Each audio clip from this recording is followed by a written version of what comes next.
Welcome. Thanks for joining us. We've got the American League Wild Card Series on the show. It's the Kansas City Royals taking on the Baltimore Orioles. Hi, folks. John Shelby alongside Chris Singleton. A big game 2 in store today, Chris. Absolutely, and it might seem like there's not as much pressure if you've already got a win in game. Dying to close this series out right here and now. The last thing they want is to lose the momentum and go. Sometimes it feels like every game in a 3-game series is do or die. All right, we'll be back to get this one started after this.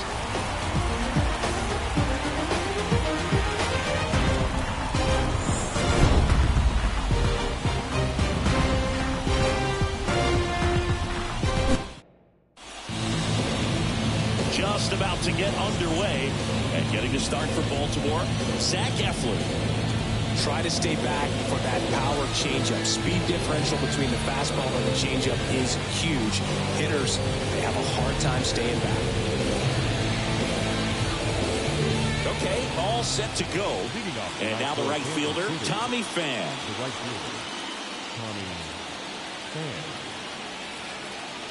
Here comes a pitch. That one finds the corner. So we're underway here in game 2.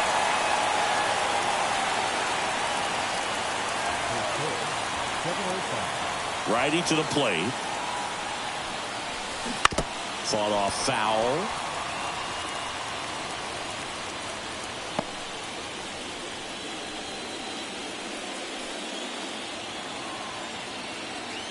Right-hander kicks, deals. And down on strikes he goes. And that's the first out. Now here's Bobby Witt Jr. He's turned into one of the best shortstops in the game. That one finds the zone, and it's 0-1.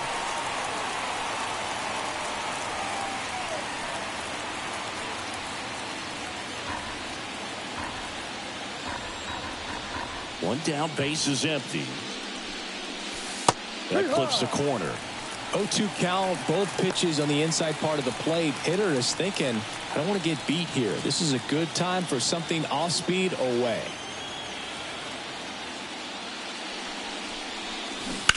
On the ground to the left. And foul ball.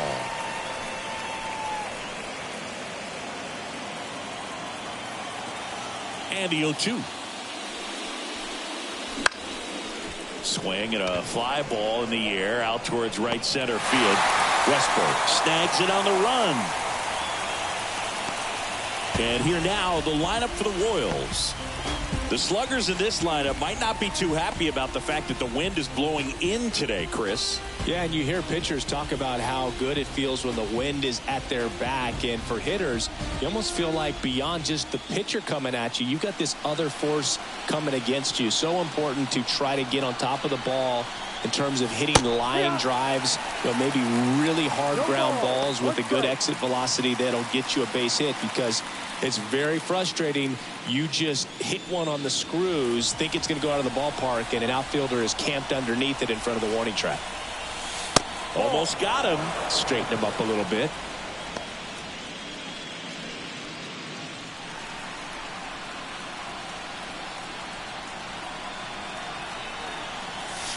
That's in there. And the count 1-2.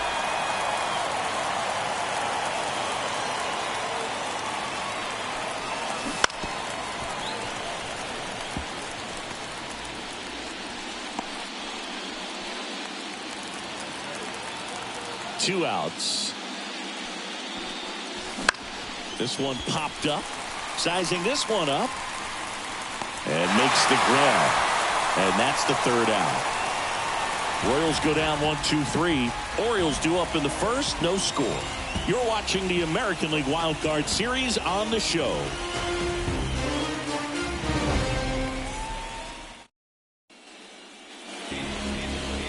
Back here with my pal Siggy. Well, he comes at hitters with a 5-pitch mix. So for him, it's always interesting to see how he utilizes those weapons. He may lean on 1 or 2 pitches depending on how things are going and how things are working. But if he can control 4 or even 5 of those offerings, look out, hitters. It's going to be a tough day. He's really going to be able to keep those guys off balance. Bottom of the first, and into the box for Baltimore, Gunnar Henderson. The pitch.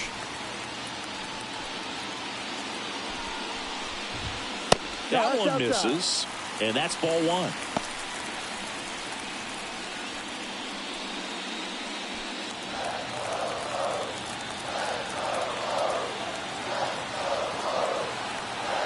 The pitch. That clips a corner.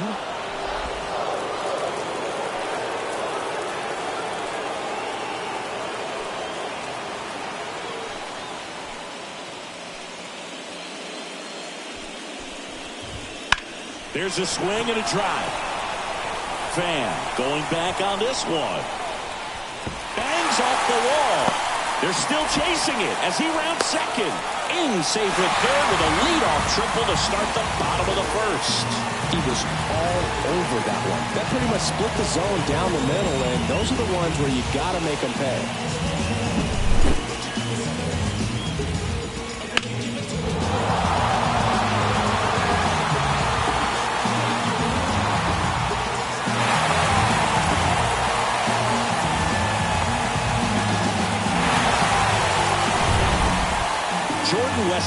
The next to hit for the Orioles. You know, this guy's great speed is in the back of that pitcher's mind. If he can get on, it's going to give him one more thing he's got to think about. On the corner for a strike.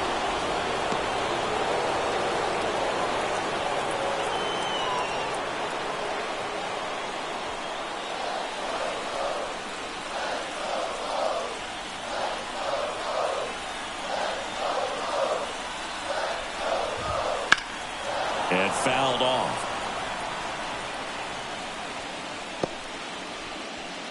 Runner at third, nobody out. Here in game 2.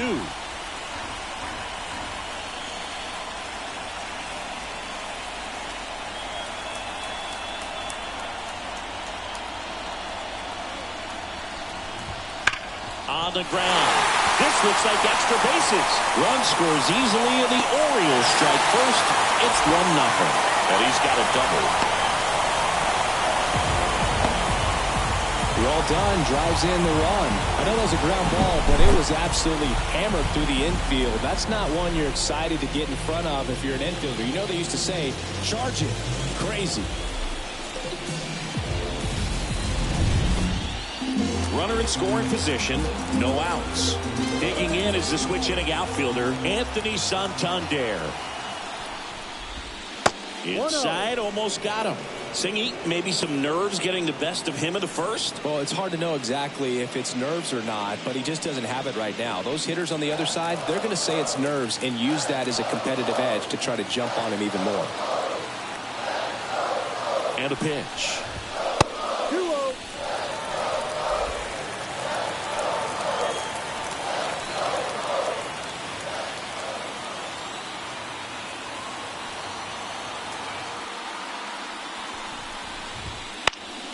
And a foul ball makes the count 2-1.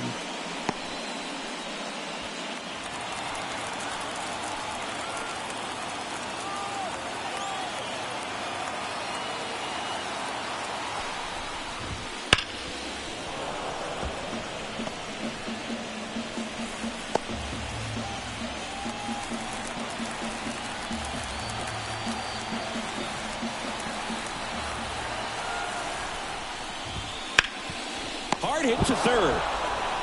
One gone, bottom half of the first. All right, let's take a look at the Orioles lineup now.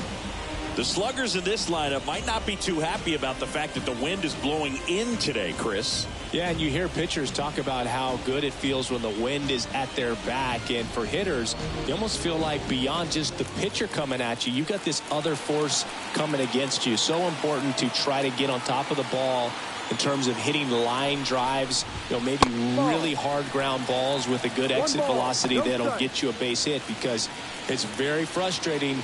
You just hit one on the screws, think it's going to go out of the ballpark, and a guy is camped underneath it in front of the warning track. Man at second. Swings and misses. And the count is 1-1.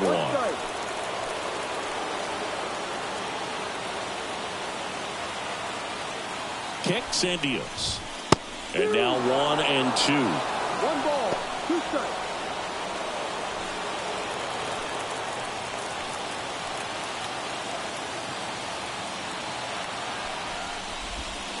Swings and misses. That's the second out. Well, that's such a critical pitch in terms of execution right there. The pitcher has to finish it. Otherwise, probably gets hit pretty hard. If you leave that out over the plate or you don't get it down enough, quickly turns into something that gets smoked. But if you can place it where he did, it's a really deceptive pitch. Here's Adley Rutschman.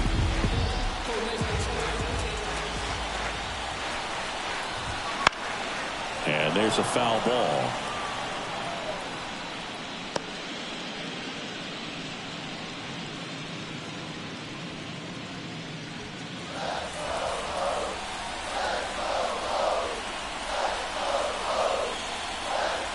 Man on second, 2 down.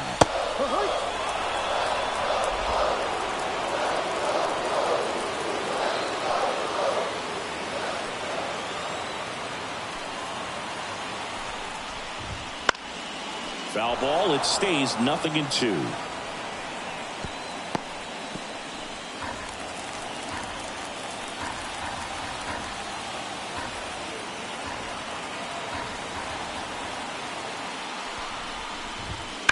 And a foul ball. He stays alive.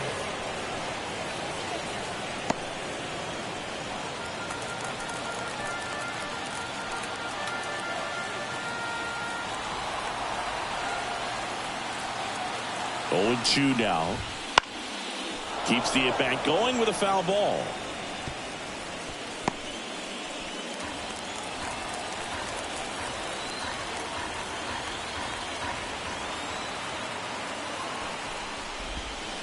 Gets a piece and stays alive. 1 run across in the frame so far here in game 2 of the wild card series. And a swing and a miss down on strikes. That ends the inning and stops things from getting out of hand. The O's add 1 on an RBI double.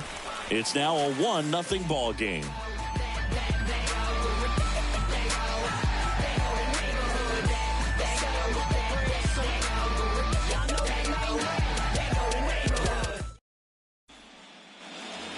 All set for the start of the inning. And now the veteran catcher, Salvador Perez. He might just be the best hitting catcher in the game today.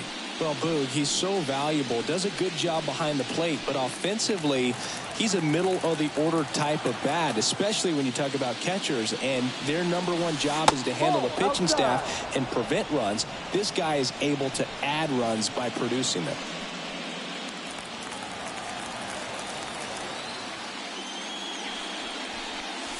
Nothing like postseason baseball. There's a buzz in the air. Every pitch seems bigger.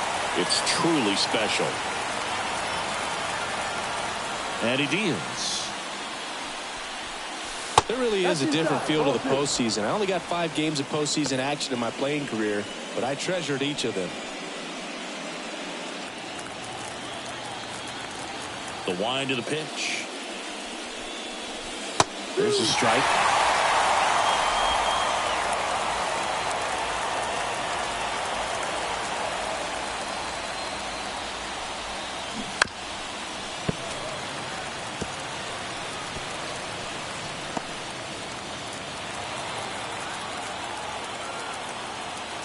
The wind to kick the pitch. Swing and a ball lifted left field. Cowser ranging back. He's got it. And there's 1 down.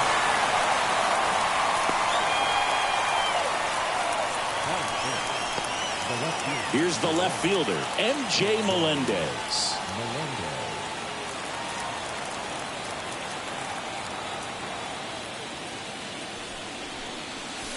That one's in there, 0-1.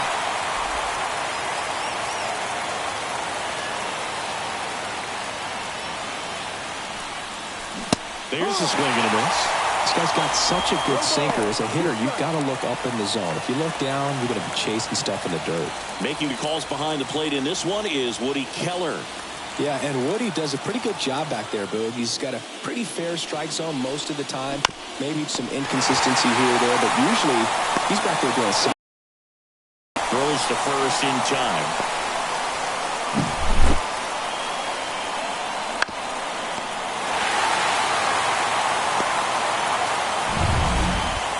Now it's Paul DeYoung up to the plate.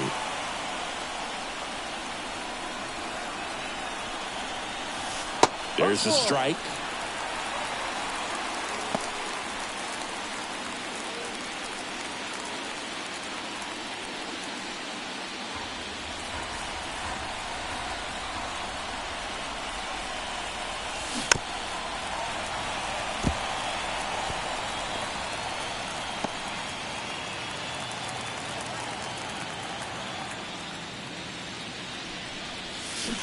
Swing and a miss. Struck him out.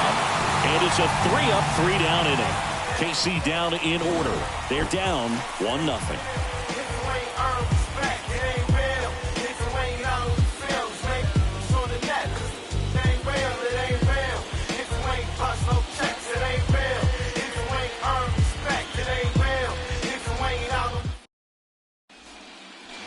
Back now at Oriole Park, Ryan O'Hearn comes up to hit. The first baseman.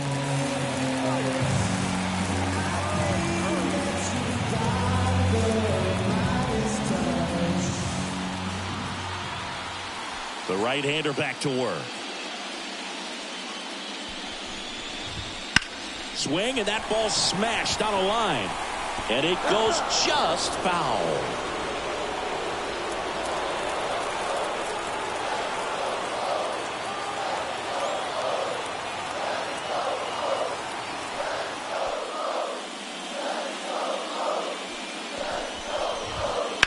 Ground ball right side. Steps on first for the out.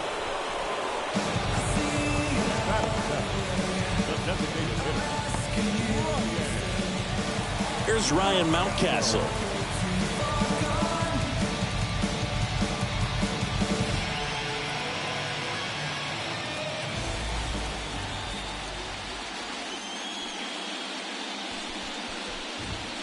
There's a strike. Well, he threw that fastball right by him. Gives him a little bit of confidence, but in the back of your mind, you got to think, is he trying to set me up for later in this at-bat?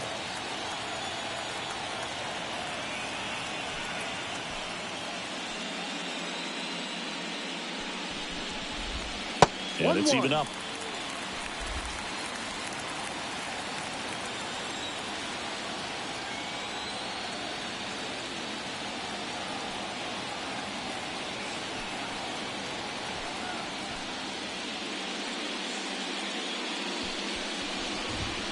Fastball for a strike.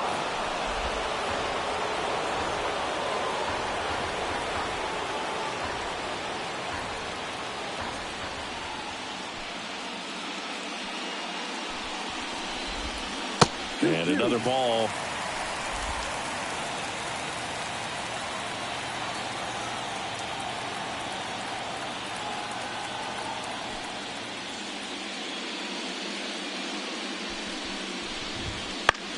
This one lifted in the air, left field.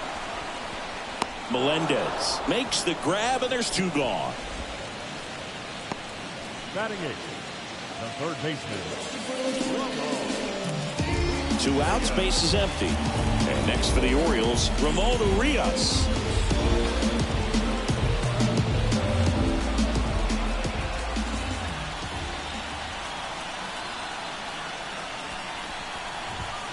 Ball one there.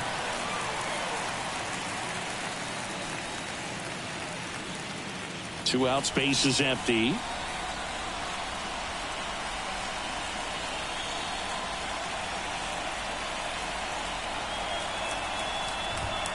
Wouldn't chase that time.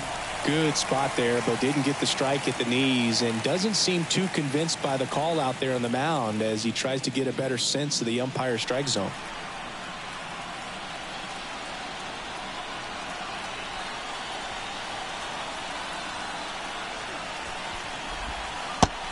missed.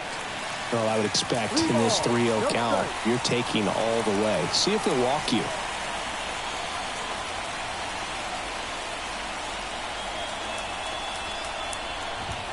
Next offering is in for a strike.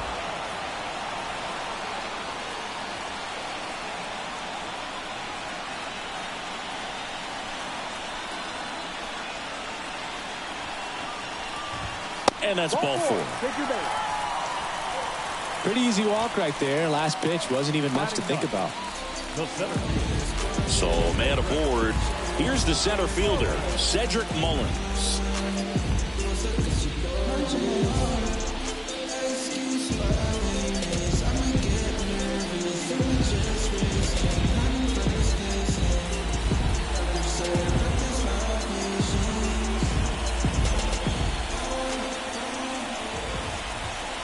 And first offering is fouled off.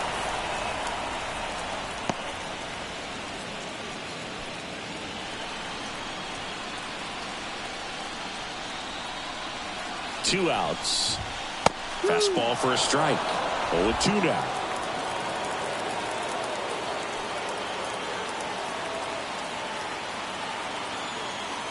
Left-hand batter waits. Gets a piece, and it stays 0-2. Orioles off of first with 2 away.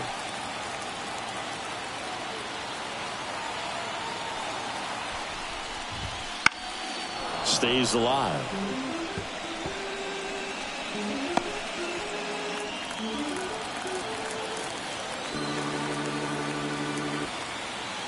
The 0-2.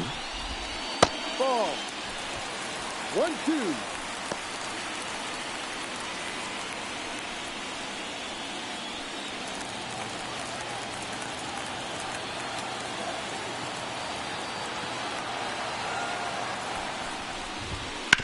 That's to third. And it gets by him.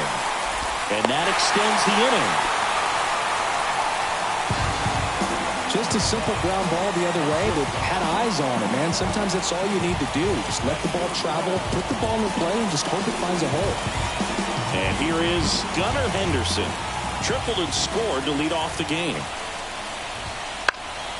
That one fouled off.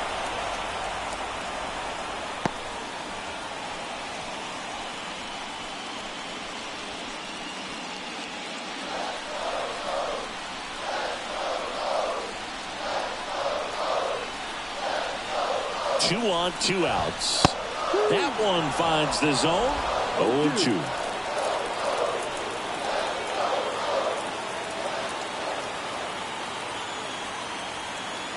The pitch. Swing and a miss, and that is that. 2 left on.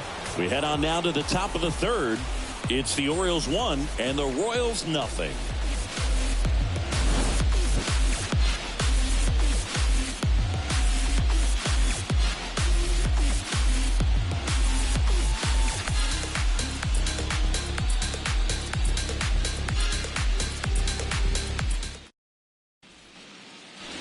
Yuli Gurriel comes up to hit.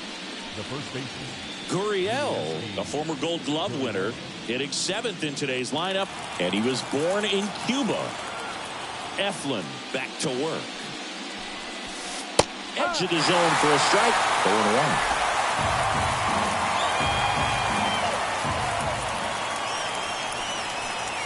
That clips the inside corner for a strike. The 0-2. Hit in the air, right field. And Gurriel is out. And a quick out, number 1.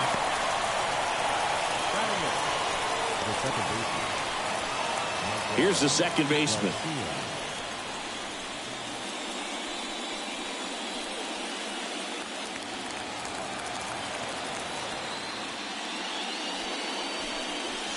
Close, but called a ball. 1-0. 1-0.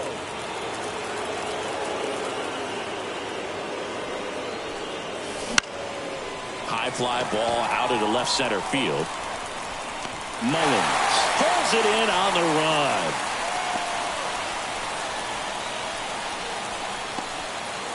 And now it's Kyle Isbell. Outfield playing pretty shallow.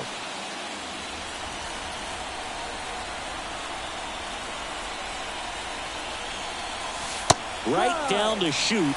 Strike one. There it was. 0-0. Here it is. Hit it. He gets a take. Gets ahead in the count. Close one. Doesn't get the call. And it's 1-1. Close pitch there. And he's kind of wondering where it missed. You know, getting a feel for each umpire's strike zone is something that pitchers and hitters really have to think about and work on from game to game and sometimes from at bat to at bat. And that's outside. And it's 2-1.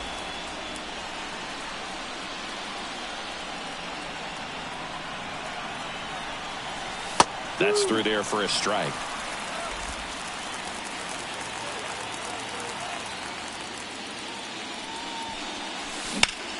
Ripped on a line to center. Mullins pulls that one down. And that is that. Royals bats are quiet there. They trail here 1-0.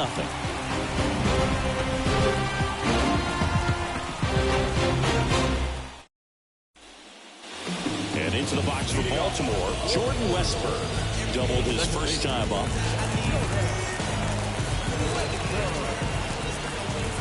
As he turns on the rubber, and with that good live arm delivers. Up and in, ball one.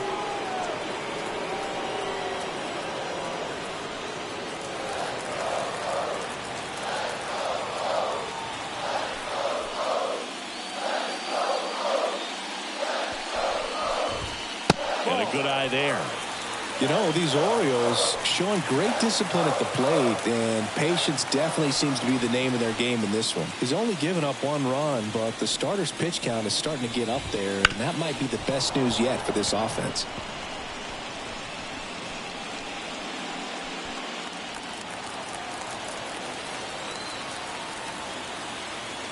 Kicks and fires. Close but called a ball.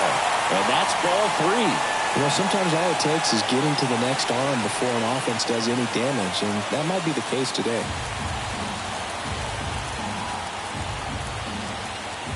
And a pitch.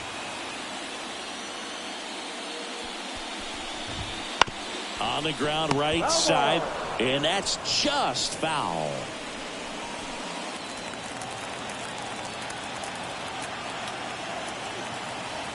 And the right-hander deals. And that one is lifted in the air. Fan sizes this one up, and there's one down.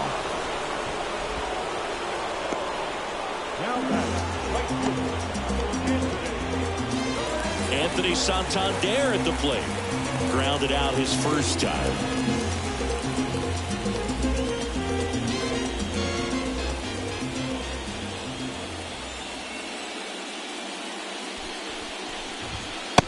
Clips the corner.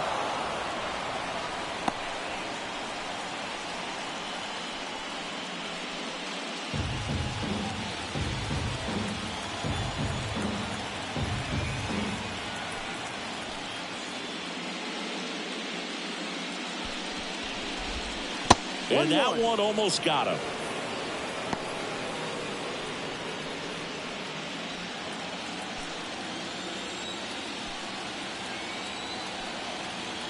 The wind of the pitch. In the air, pretty deep out to center field. 2 away now.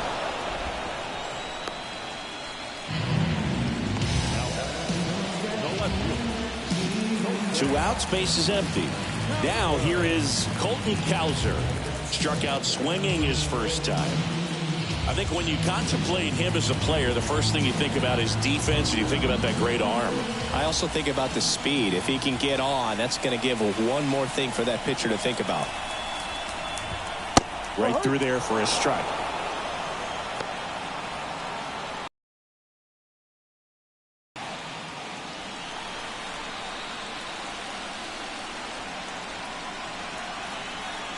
Righty delivers.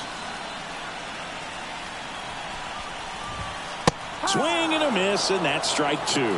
This guy's sink has so much drop at it. It's almost like a split finger fastball. Instead of just weak contact and balls on the ground, he gets swings and misses. Caught him looking for the K. 3 up, 3 down for the Orioles. They lead it 1-0.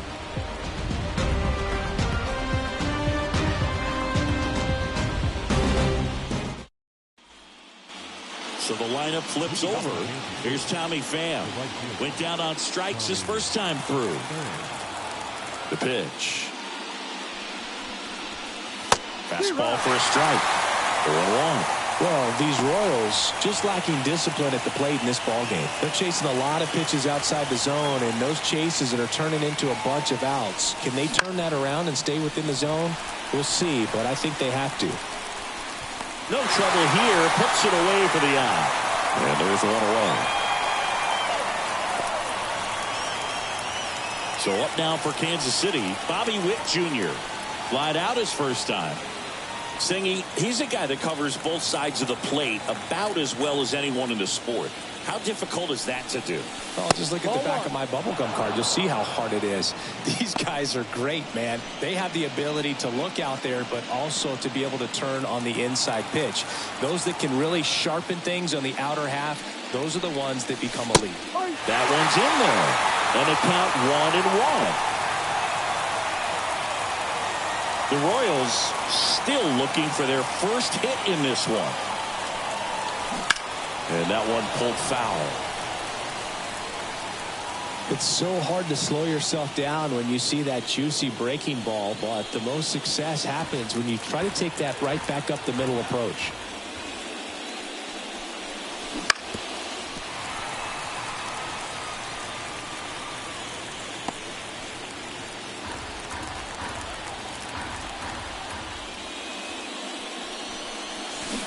Swings through it, and that's a strikeout.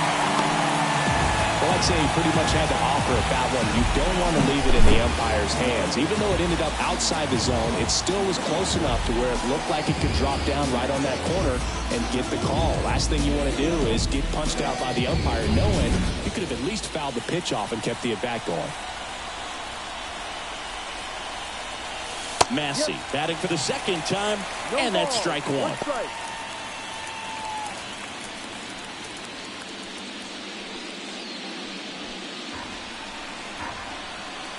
Two down, nobody on. Just missed.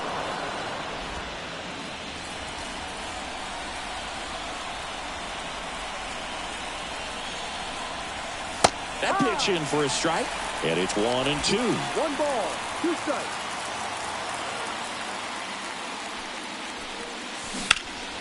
That one ripped. Santander raging back towards the wall.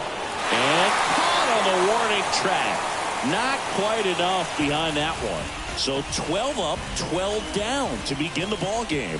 It's the Orioles 1 and the Royals nothing.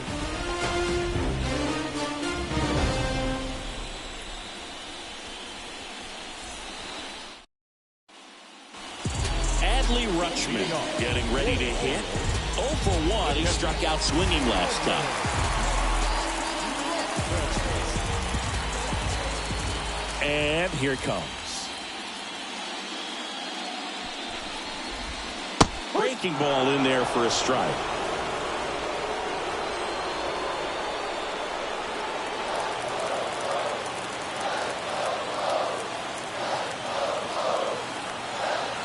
And the 0-1.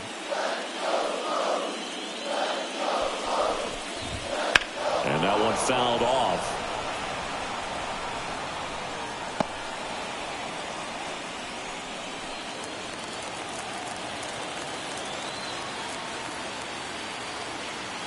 And a pitch. Foul ball, still 0-2.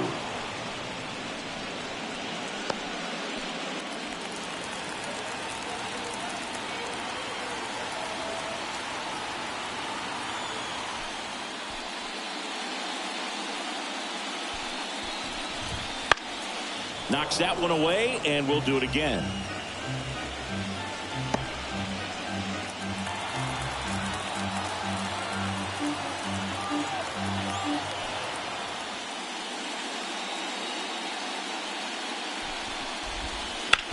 Bounce to the right. One up, one down.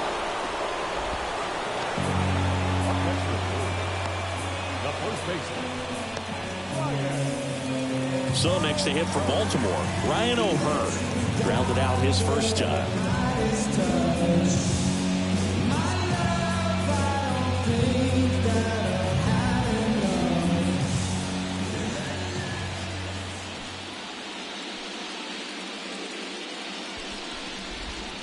That's in for a strike. If he doesn't get a knock right here, that pitch he just took is going to eat at him for a while. You might not see another pitch like that from a top-level guy like this.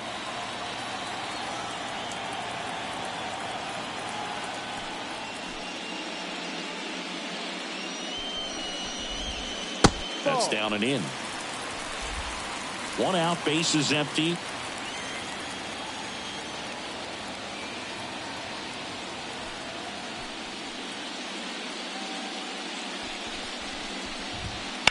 Fouled off left side.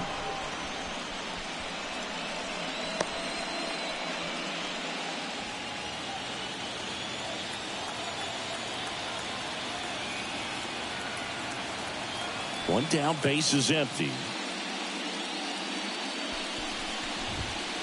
Got him looking. That's out number 2. Really love the pitch sequence right there. I'm telling you what, pitcher and catcher are on the same page right now. Designated hitter.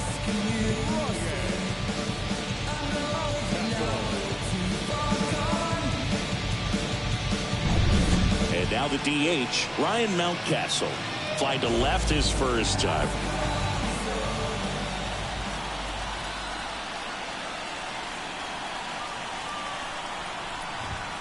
That misses the zone, and that's ball 1.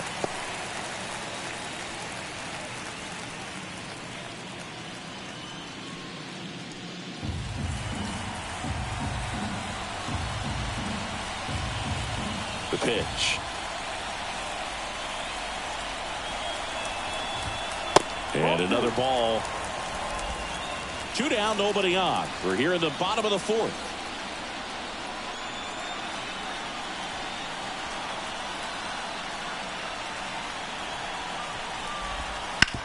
To the right side, and that chance handled in plenty of time to first, and the Orioles set down in order. Offense held in check there. We're headed to the 5th. It's the Orioles 1 and the Royals nothing. And now it's Salvador Perez to the plate. He's 0 for 1.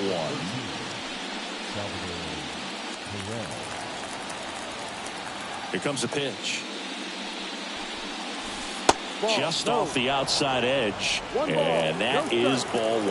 Well, these Royals, they're not going to be happy with the at-bats they've been having so far. They're in the back half of the game, and they're still searching for a base runner. He's been great out there on the mound, no doubt, but it's also been a disappointing performance at the plate to this point. And a pitch. That's a little bit low. And as we get deeper, it's not going to get any easier. These at-bats are going to feel more and more desperate with every out the rest of the way. Right-hander kicks, deals. Yeah.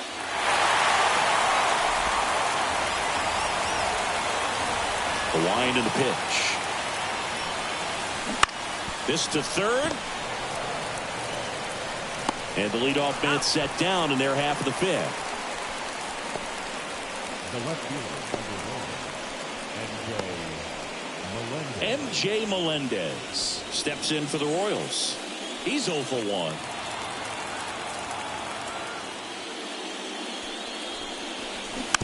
And a foul ball.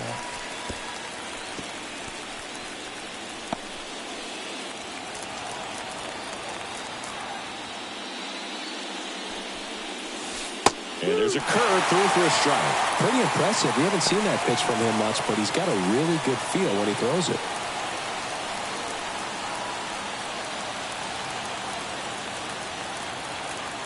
Kicks and deals.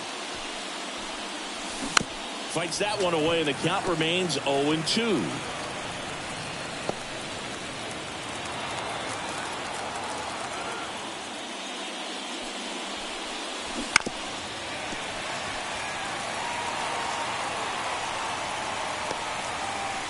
The Orioles up by a run here in the second game of the series.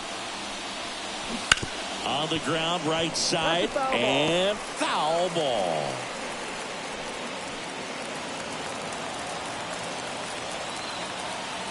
Righty to the plate. Foul ball. It stays 0-2. Also really good at bat. What I like about this guy, his bat stays in the zone for a long time. Gives him the ability to foul off tough pitches.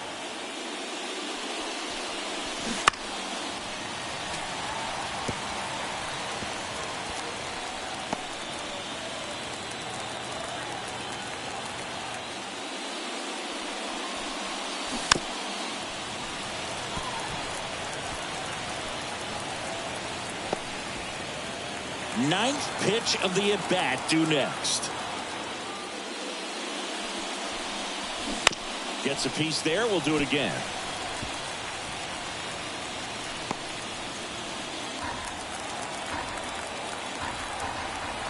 And the righty deals. Battling here as he fouls it away.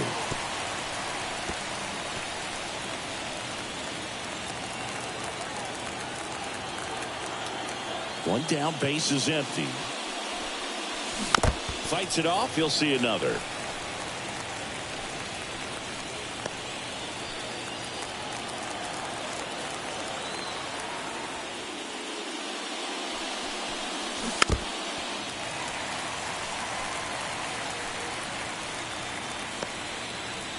Base is empty, one away, and we're at the top of the fifth. Gets a piece, and it stays 0-2.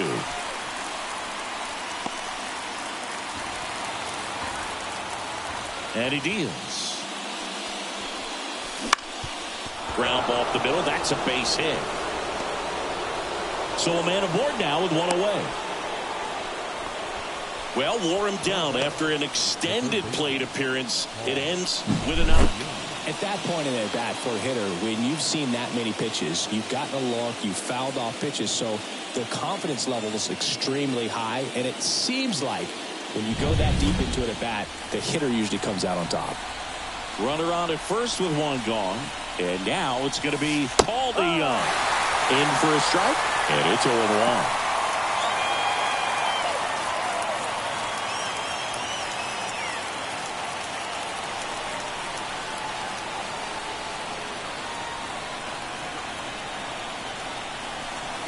And there's a ball. Way to lay off that pitch down.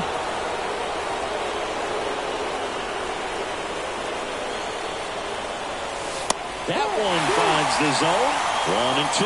1-2. With two strikes, may see some movement over there at first base, trying to stay out of the double play right here. And a ball and 2 strikes. On the ground to third. Goes to second for 1. Onto O'Hearn. 2. Well, we can never overstate it. Pitcher's best friend right there. Double play, gets out of the jam, saves some pitches.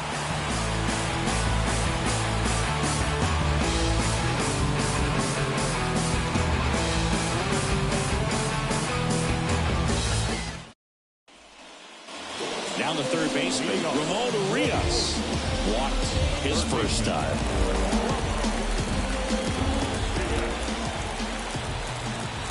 Lugo back to work. Fastball for a strike. 0-1.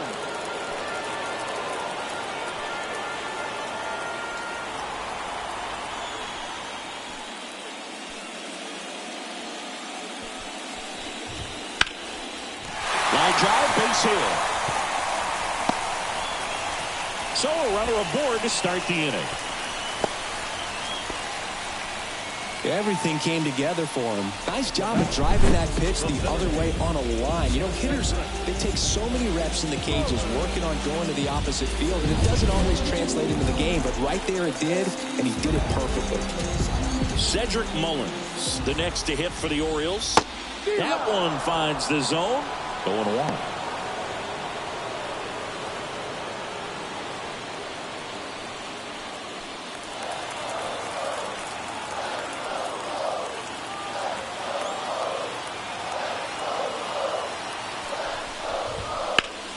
foul ball.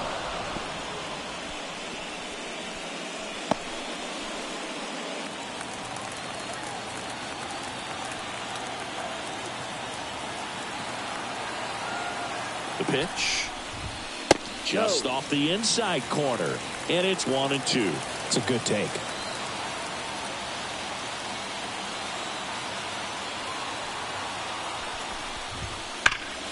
Dives and he can't hang on. Gurriel tossed the second, and he'll keep it for just the one. Well, I really like this right here. He knocked the ball down on that dive and then was able to pick it up, get it to second base, cut that lead runner off, and that's keeping a guy out of scoring position.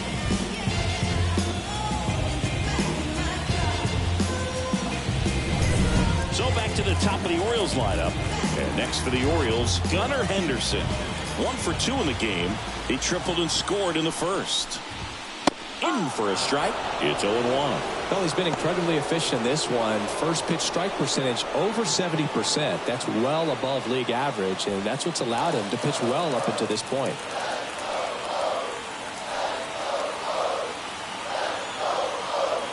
Here comes the 0-1. Foul ball there.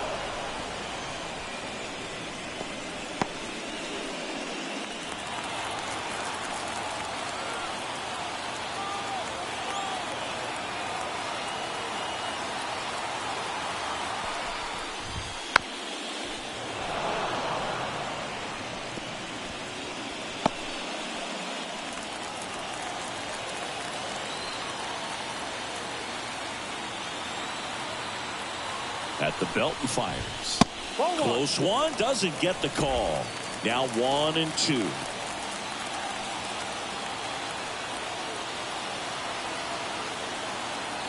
And a pitch. Runner on the move. Safe in second, and he easily steals the bag. So digging in, Jordan Westburg. He's someone that you might not describe as having elite level speed, but he can absolutely move, and it is a factor in his game.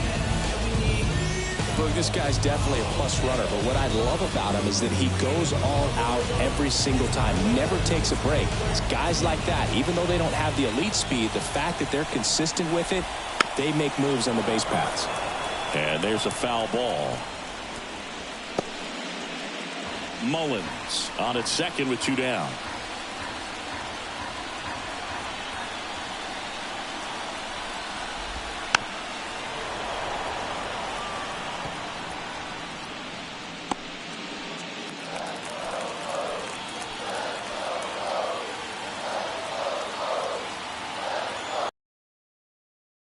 Two outs. Fights that one away, and the count remains 0-2.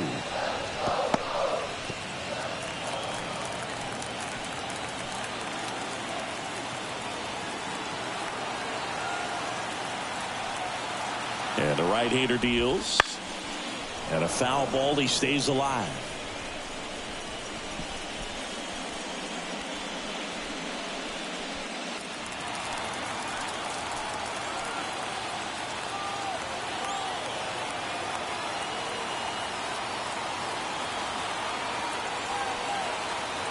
Man at second.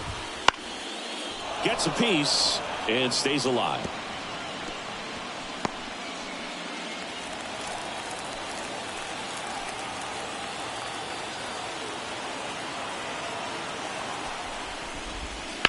Towards first. Knocks it down. Still able to get it there in time. And they do get the third out. The inning is over. One left for the Orioles, but they lead it 1-0.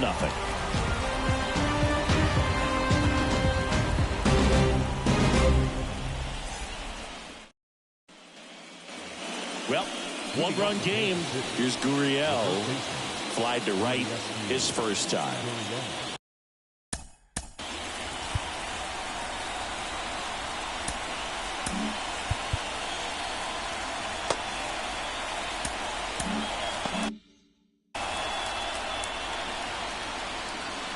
The wind of the pitch.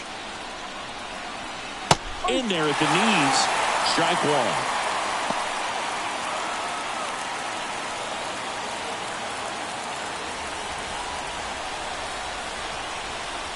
The pitch. And that's off the inside edge. 1-1. Ball one.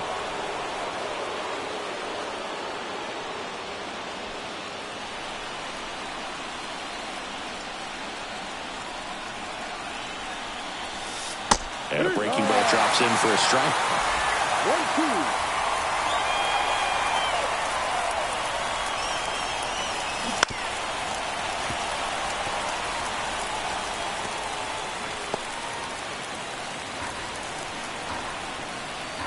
And a pitch. Fights that one away. Still 1-2.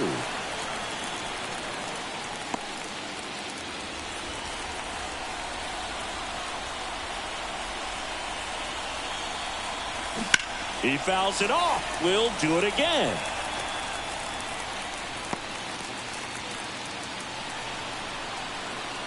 The wind of the pitch. On its way to the corner. And it's foul.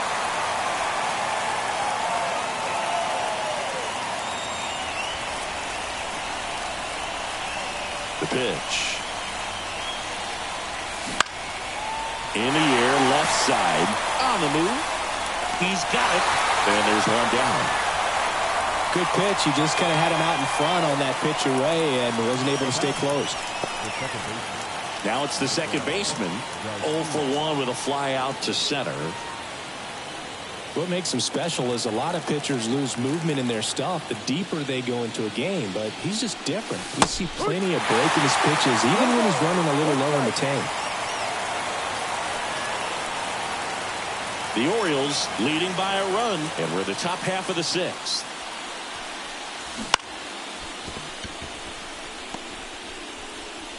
And he beats the throw very close right there. Did a nice job getting there. Good throw, but very difficult to get anybody on that one as far as you had to go and throw. You know? Yeah, no question.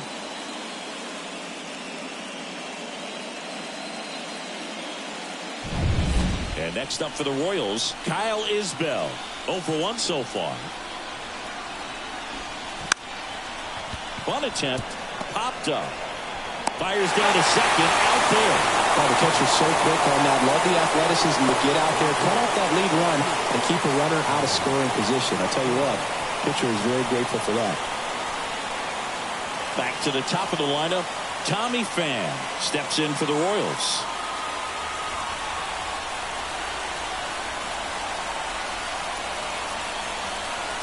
Pham goes 6'1", 225 pounds.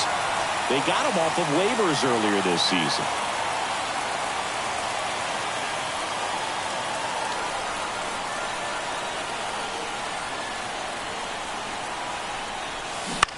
Ground ball left side. On to O'Hearn. And that is that. Make it 6 shutout innings for him out there now. It's the Orioles 1 and the Royals nothing.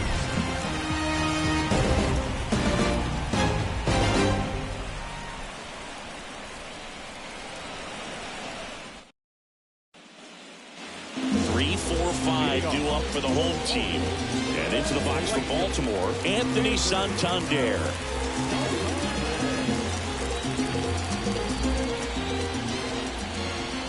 The wind to kick the pitch. Right through there for a strike. 0-1.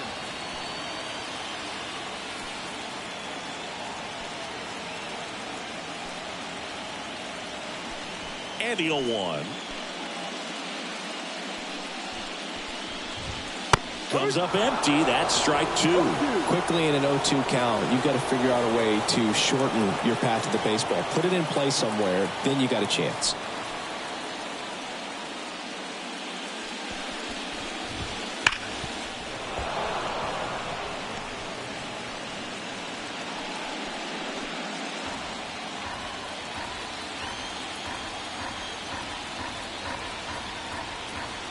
And here it comes. Spoils the 2-strike pitch, and he'll see another.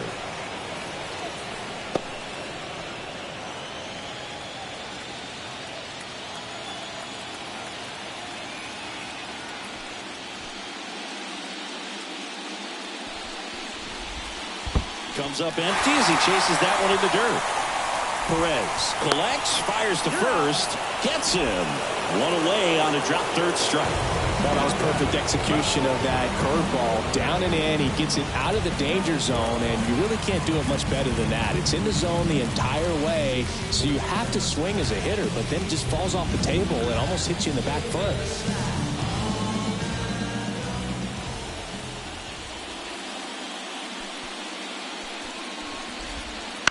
Bounce to third. Throw to first is in time.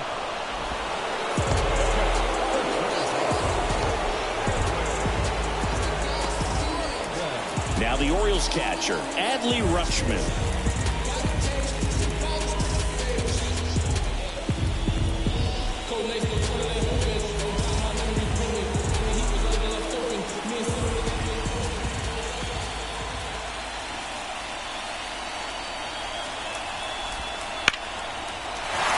Line drive, base hit right field. Joey gets on base and keeps it going. Waste no time there. Nice line drive to pull side, met it out front, but just stayed through it nice enough and ripped it into the outfield. So next to hit for Baltimore, Ryan O'Hearn.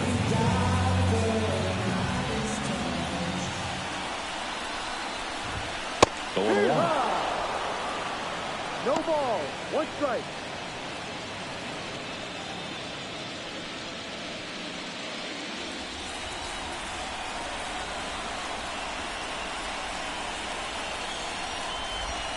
Swings through that. It really looks like these hitters have been in between with their timing today. Good fastball, excellent slider, but they've not been able to commit to one velocity and stay there.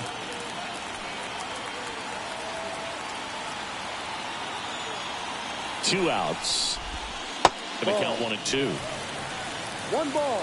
Two strikes.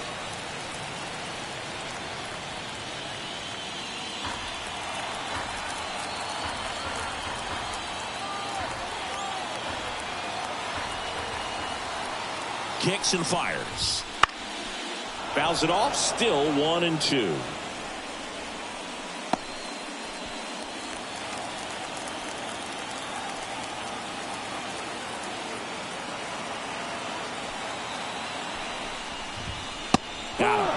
That's the third out. And the Orioles leave one, but they hold a 1-0 lead.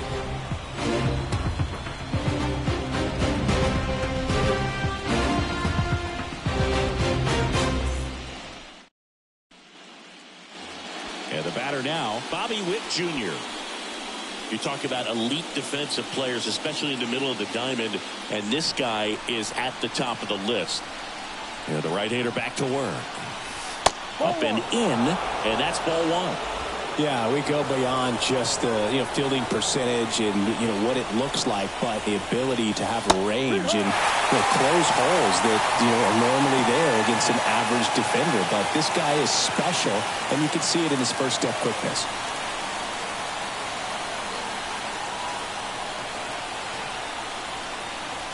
Next offering is in for a strike.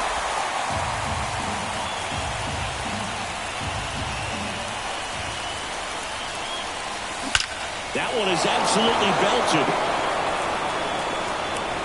And it's a one-hopper off the wall. Should be extra bases. Mullins whips it back in as the tying run is forced to stop at second. Man, those are the types of hits where you don't feel any vibration in your hands whatsoever. Such a good feeling. Just a solid swing right there. Caught it out front and ripped it into the outfield for the base hit. Those always feel great. Now a pretty big at bat.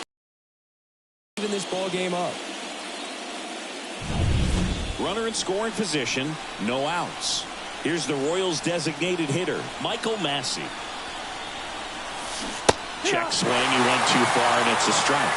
Well, here's a good opportunity in this inning to get on the scoreboard after that leadoff hit, and hardly order coming up right behind them. This is where they need to get going. So the tying run at second. Well, I'm impressed with that challenge pitch right there. Even with this slim lead, this guy's not afraid to go right after these hitters.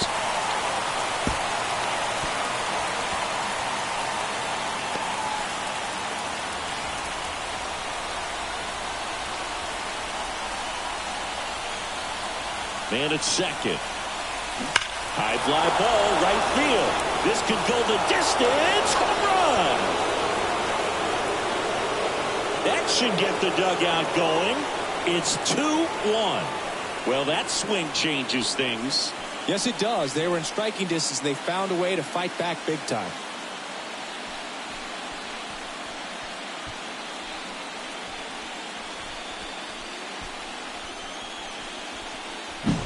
There was a sinker up in the zone. It looked like it came out of the pitcher's hand a little bit too early.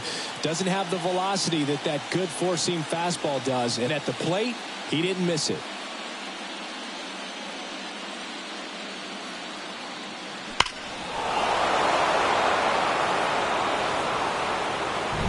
Brandon Hyde out of the dugout now, and he's ready to make a move to the bullpen. Zach Eflin won't go any further tonight. And as he heads off, we'll step aside for a minute. Back with the new pitcher after this break.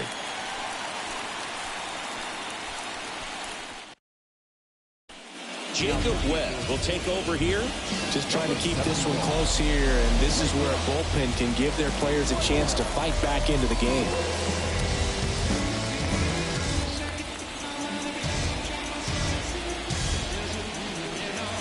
And next will be the cleanup hitter, Salvador Perez. First pitch doesn't find the zone.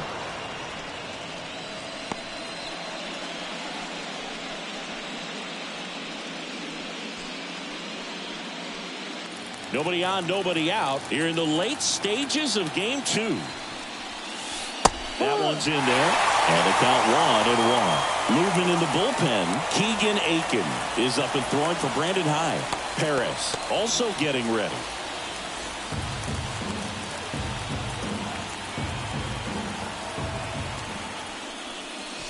That's off the mark. 2-1. Last couple of pitches breaking balls away. I think he's going to have to come firm inside to be able to open up that location if he wants to go back there later in this count.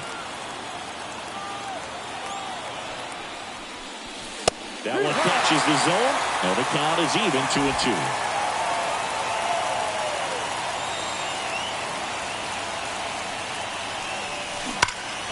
He swings and drives one out to deep left field. That one's back there, and in one hops the wall. Safely into second. He's got a double. Well, patience and discipline paid off right there as he got into an advantage count. This was a really nice swing. Didn't quite get enough behind it to get it out of here, but once it got over his head in left field, it was extra bases all the way.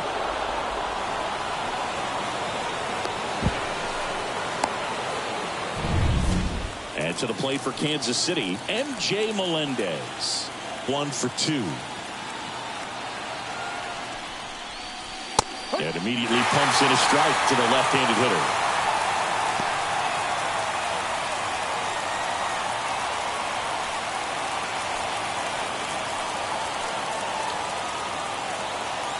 The 0-1. Swing and a tapper that rolls foul. Perez leads off second with nobody out.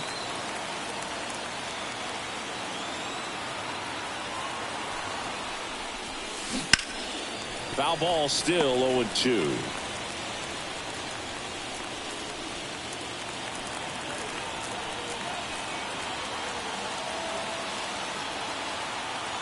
Right-handed reliever.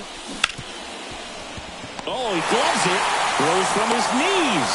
And they get the out. Well, he looks so comfortable making that play. Dives, comes up with it, and then from one knee, like he's just playing catch with his kid.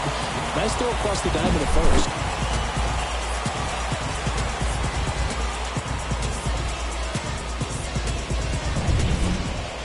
So up now for Kansas City, Paul DeYoung.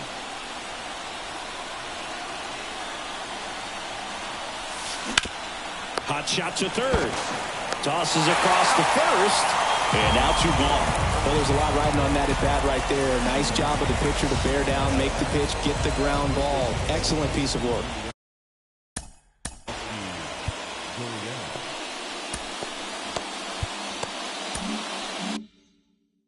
Now it's Yuli Gurriel.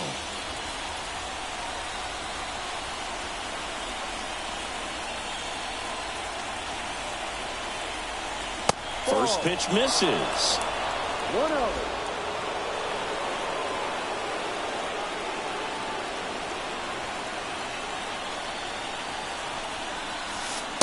Just off the outside edge.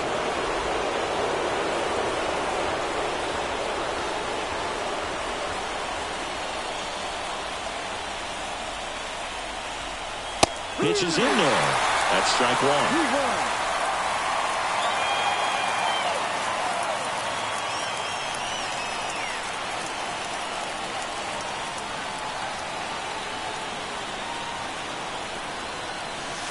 Breaking ball hits the corner. That's a strike.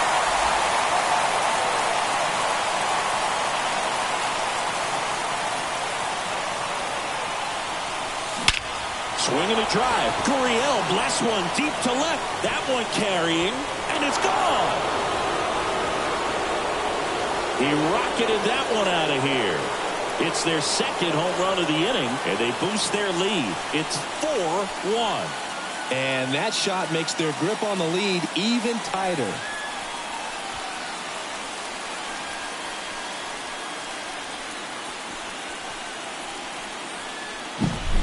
A good hitter gets pitch recognition early. He saw exactly where that was going to be.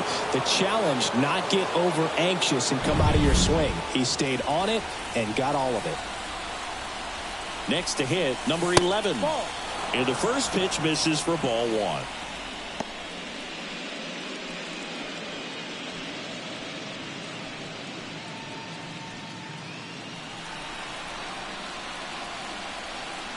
Two down, nobody on. That misses. 2-0. Well, maybe a little less aggressive on the mound right now after that home run, Chris. Yeah, it seems that way. You know, pitchers, they can come out, feel good, but then all of a sudden get touched up a little bit, and they start trying to throw instead of pitch. They're not trusting their stuff. 4 runs already in the frame here in the top half of inning number 7.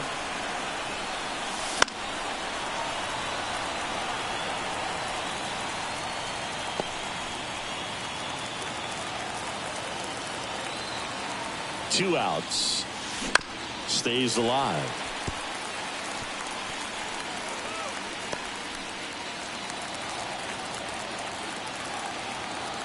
And a pitch. Bounced, and that got the pitcher. He's in there. And now they'll hustle out to check on him. That was quite a shot he took as you see him down on a knee. Yeah, clearly in some real pain, but he will not want to come out of this game if he doesn't have to. It's looking to me like he's... So a new arm out of the bullpen for the Orioles, Keegan Aiken. And they felt it was time to bring on a left-handed reliever from the pen with the lefty hitter coming up. I think it's a good move. I know I never liked when opposing teams did that to me.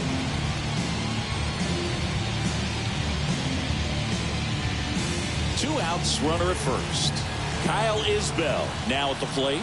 Outfield playing pretty shallow.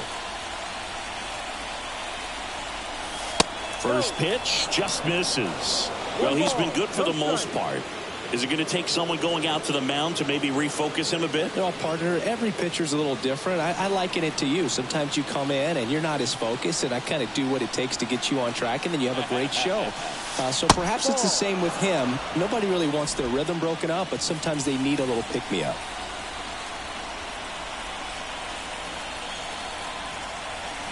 Next offering is in for a strike.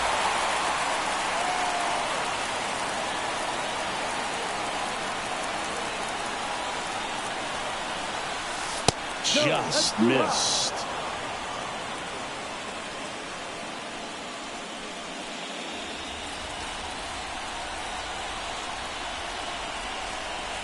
Three-1 now. And ball 4, 2 aboard. Not what he wanted to do right there, Boog. That keeps this inning alive, puts a runner into scoring position, and a chance for this offense to add on to their lead. So the Royals batting order turns over. Tommy Pham digs in now.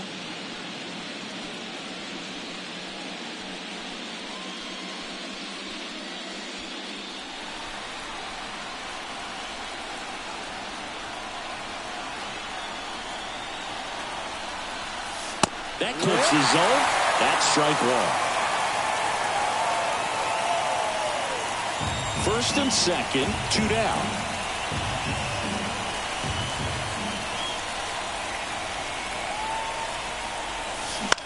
High fly ball lifted in the air, right field. Santander makes the grab, and that is that. But 2 round trippers in this inning. The long ball was working. It's now 4-1. It's a new sheriff in town. Everybody get up, get down. Here's a new pitcher from the pen, Angel Serpa. Gets an opportunity to square off against his former team, so I wouldn't be surprised if he came out a little extra jacked up right here.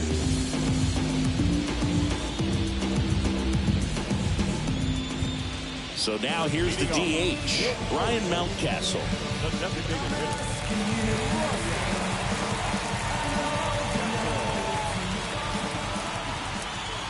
As he turns on the rubber, and with that good live arm delivers. Swing and a high fly ball down the left field line, but hooking foul. You know, these Orioles looking to string together better at bats when they have runners on, but it just hasn't happened for them yet. They only have 1 hit with runners in scoring position, so a lot of squandered opportunities. It's tough because those are moments you just can't get back. Isbell flashes the leather on the running catch.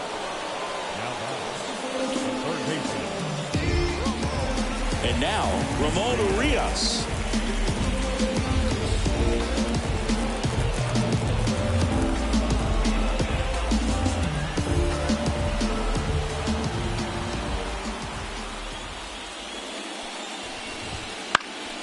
That one fouled off.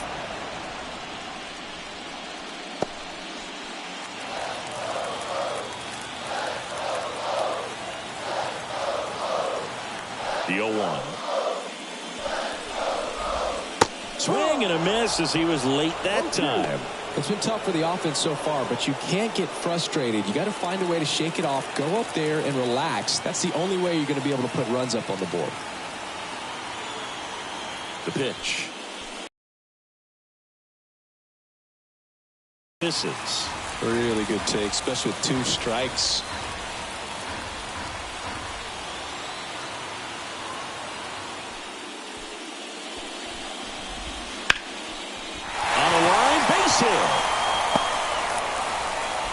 So they get a man aboard with a 1-out single. Couldn't have timed it up any better than that. That can be a dangerous pitch if you don't get it inside enough, because as a hitter, you see it coming across the plate the whole way. No problem handling it and putting a good swing on it that time. Cedric Mullins, the next to hit for the Orioles.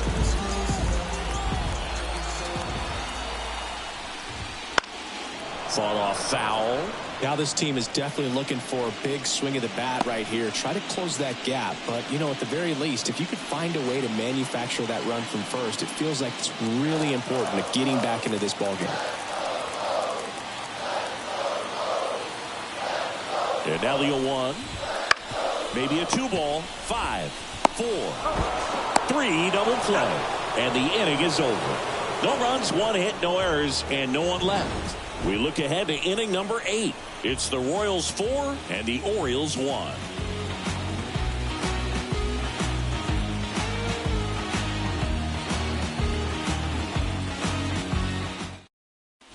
Coming out for the Orioles, Yennier Cano. Pretty tight game, so they're looking for quality pitches out of him right here. Got to do his best to keep the score right where it is. Bobby Witt Jr. getting ready to hit. 1 for 3. And he deals. Right through there for a strike. Cano, a former All-Star. He features a sinker, a changeup, a slurve, and he works in a 4-seamer. Next offering is in for a strike. Well, I think that pitch surprised all of us. Right down the middle, doesn't get a swing. Not very often you see a hitter lay off a cookie like that. Righty to the plate. To third, Urias. Gathers and throws to first. First out in the top of the 8th.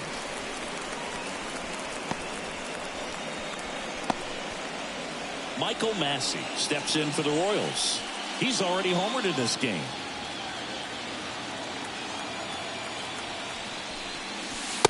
Just missed. Movement in the Orioles bullpen. Gregory Soto, the left-hander, is getting that big fastball of his ready to go. Cologne also throwing.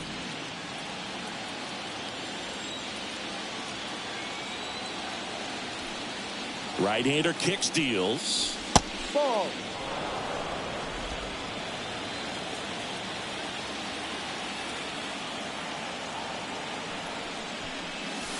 And a strike on the outside edge.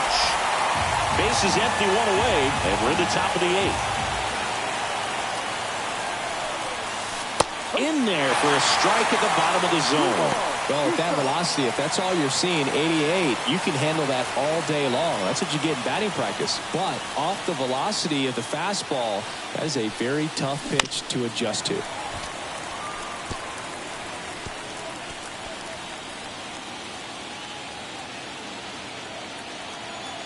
Left-hand hitter waits. On the ground to first. And he takes it himself for the out. The catcher, number 13, Salvador Perez steps in for the Royals.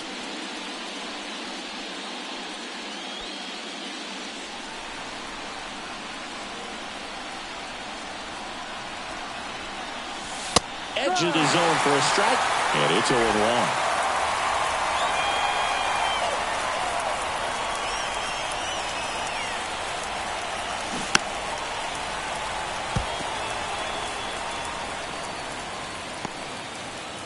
Two down, nobody on. Here in the second game of the series. Swing and a miss, and he struck him out. And good work there as he gets a 1-2-3. Nothing doing for the Royals as they hold on to a 4-1 lead.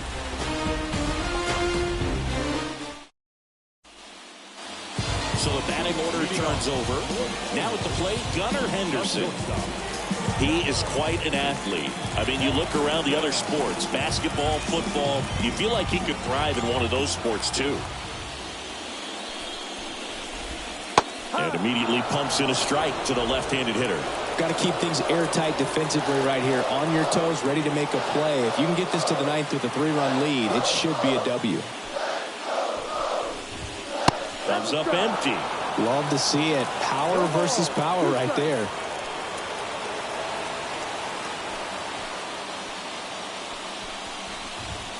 That misses the zone. 1-2 the count. If you're on the mound right now, you know you have to retire this hitter. If he gets on base, it could open up the floodgates for this offense to score some runs. That's towards center. Isbell moving under it. He's got it. One down.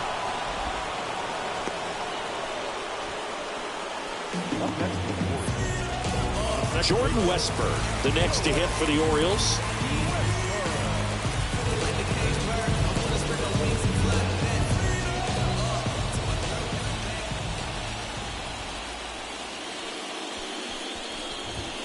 Swing and a miss. Strike one. It might be time to choke up a little bit. Get that front foot down early. Maybe even just spread out. He's really late right now.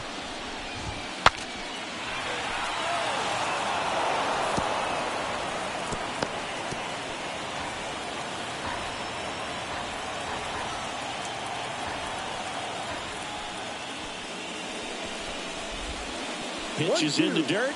It's a ball and 2 strikes.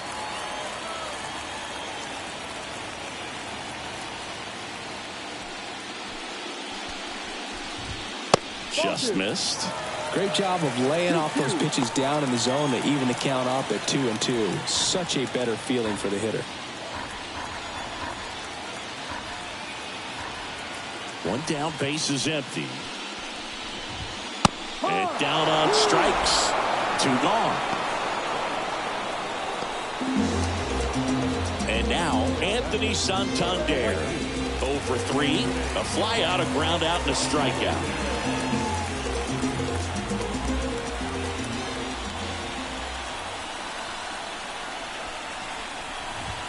Swing and a miss. It's 0-1. Lefty continues to work, but the closer getting loose in the bullpen.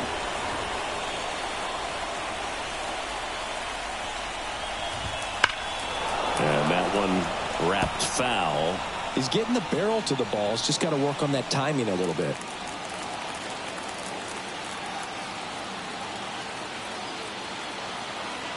Two down, nobody on.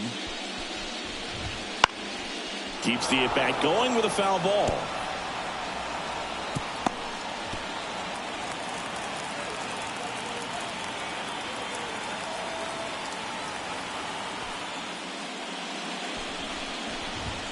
Got one close, ruled a ball. And that's ball one. Well, as a pitcher, when you make a big pitch down around the knees and don't get the call, it'll eat at you out there. So some handle it a little bit better than others. And right here, clearly letting the ump hear it a little bit.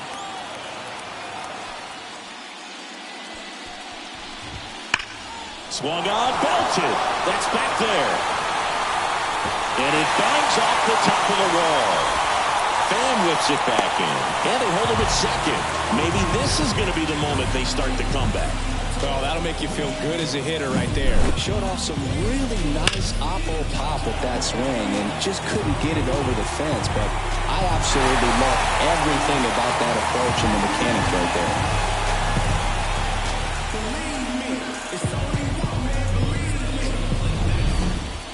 Man in scoring position with 2 away. Colton Cowser, the next to hit for the Orioles. 0 for 3 with 2 strikeouts and a ground out. And a foul ball. Well, it's critical right here that they bear down and turn in some quality at bats. Try to chip away at that lead, because if it gets to the 9th, that closer's coming in. Runner at second, 2 down.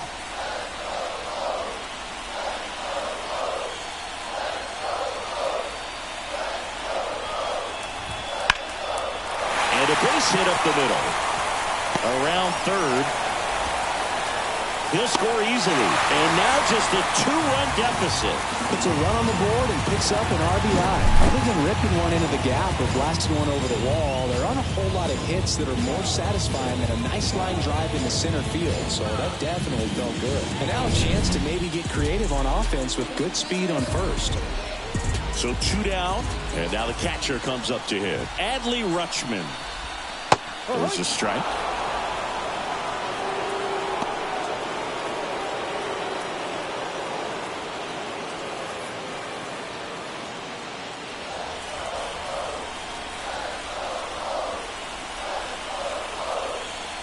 Tying run at the plate.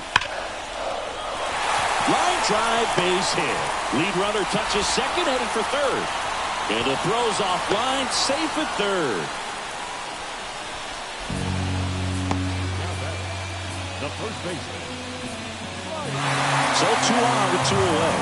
And now Ryan O'Hearn.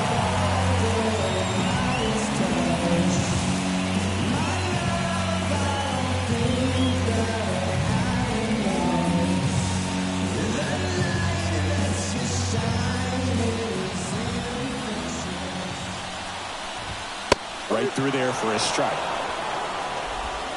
With the go-ahead run at the plate, here the bottom half of the 8th inning. Swings and misses. And the count is 0-2.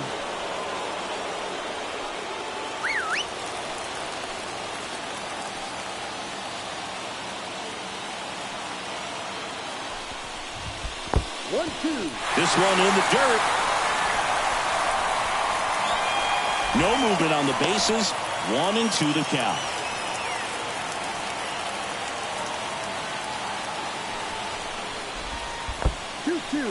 In the dirt. Nice job behind the plate there.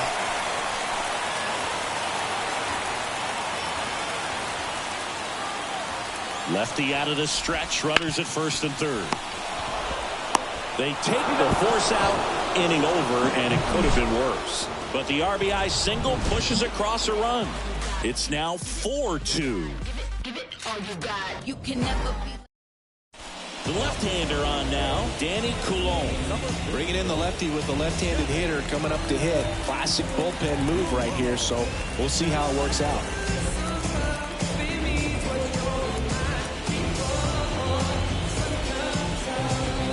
Jay Melendez steps in for the Royals.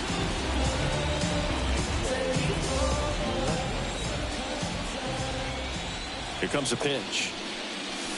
And a good eye there. Coulomb measures 5 feet 10 inches. He throws a cutter, a sinker, a slurve, a curve, and he works in a four-seamer. And that's in for a strike.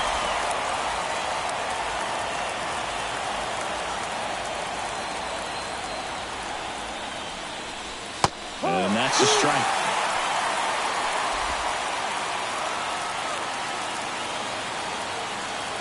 Kicks and deals. Fouled off the plate. They'll do it again.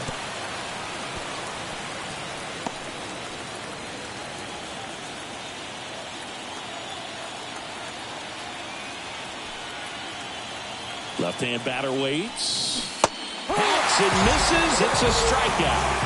Well, that's always the key to effective pitching, is getting ahead in the count. And as a pitcher, it really allows you to start expanding the zone. Hitters become defensive, and all of a sudden that plate starts to get really wide. And what happens is, because of the pressure, you end up committing to a pitch as a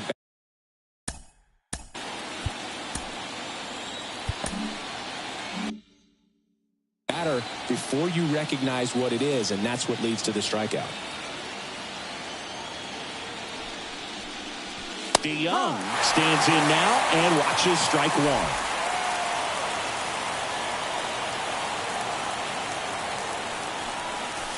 Close, but called a ball. And now it's even 1-1.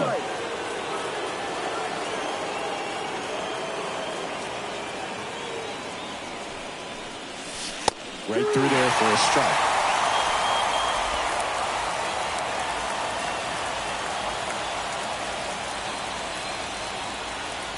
One down, base is empty.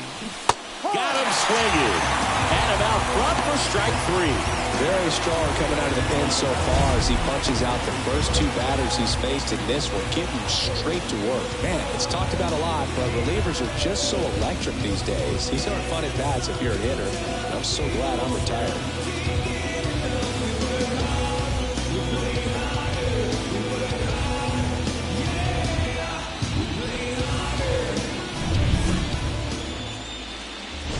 Next up for the Royals, Yuli Gurriel. He delivered in a big way back in the 7th, Singy. Absolutely, a 2-run shot that really looms pretty large in this game right now.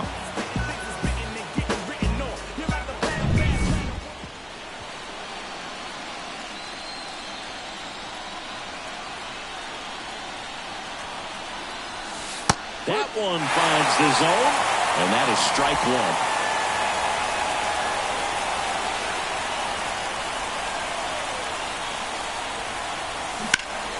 And it's fouled away.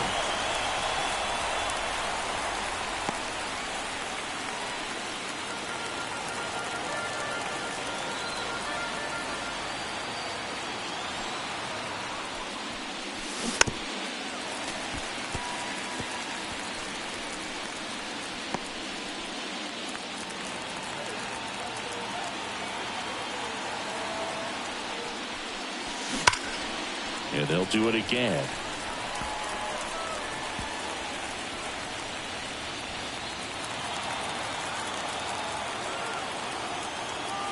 At the belt and fires.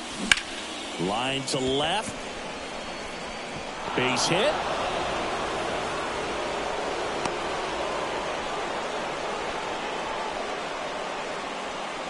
Good job getting the foot down so he could catch it out front and pull it. Turn on it nicely for the knock. Here's the second baseman.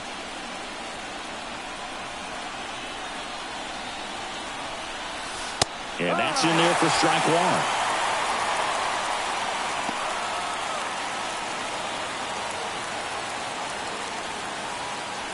Gurriel, the runner at first with 2 gone.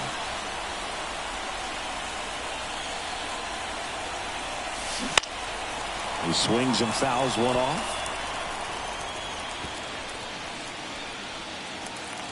Fine. Makes a nice running catch. And that'll do it. Royals leave one as they can't add to their 4-2 lead.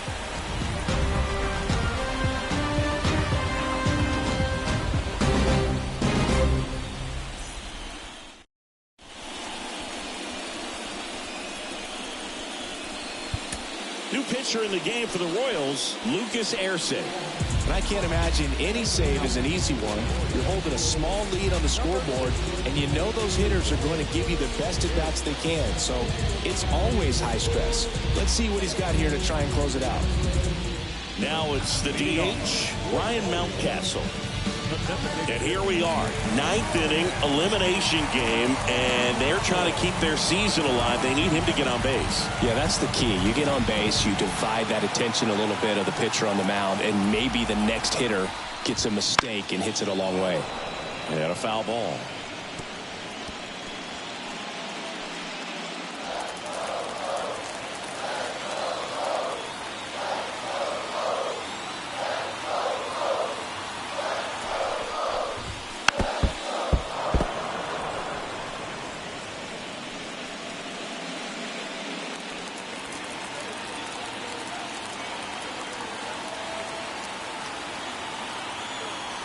Righty delivers. And ball one. It's getting squeezed a little bit here late.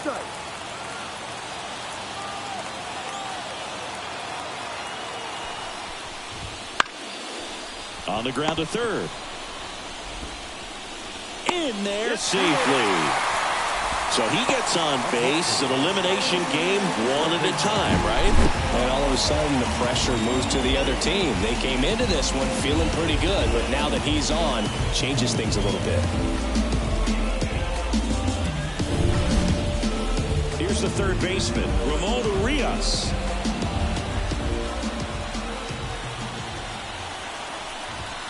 Right through there for a strike.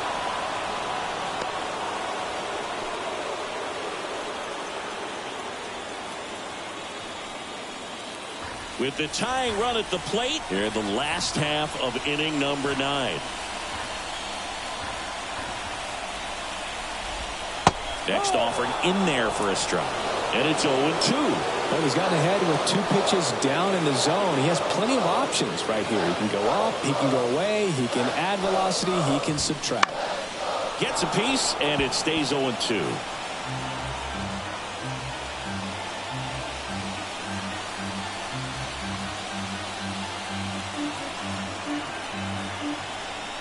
The tying run at the plate.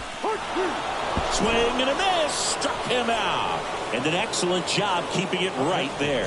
Well, that slider wasn't even close to the strike zone, and he got him to chase. That's just a bad approach right there. Either he was looking for something else and got completely fooled, or he was sitting all over the slider and just couldn't resist the temptation. But, man, really expanded right there and didn't have a chance of making contact with that pitch. Stepping in, Cedric Mullins. And that one lifted in the air center field. Isbell going back. And that one's gone. And we are tied. It's 4-4. Listen to these fans.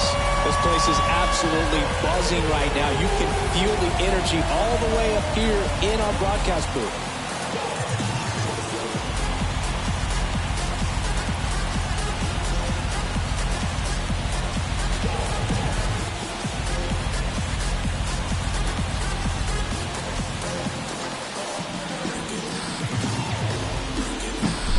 Took on the big part of the yard for that home run and just barely got it over the wall. I thought for a second he brought it back out there too. Gave it a great effort, but you know those plays are so tough to pull off, and I'm sure he'd love to have another shot at it. And here is Gunnar Henderson. That clips the corner.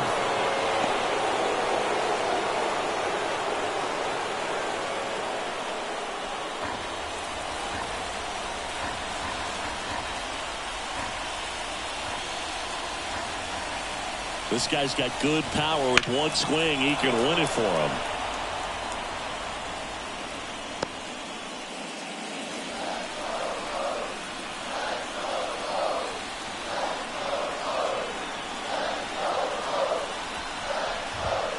Swing and a miss. That's a strikeout.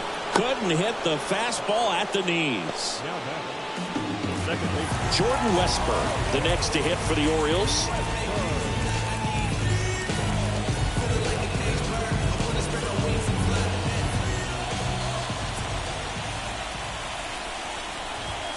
That one in triple digits. Well, so many hard-throwing relievers in the game these days, you would think that hitters have made the adjustment, but I don't know if you ever get used to it. Just pumping gas out of the bullpen. So hard to play catch-up. And a strike right through there. That one at triple digits.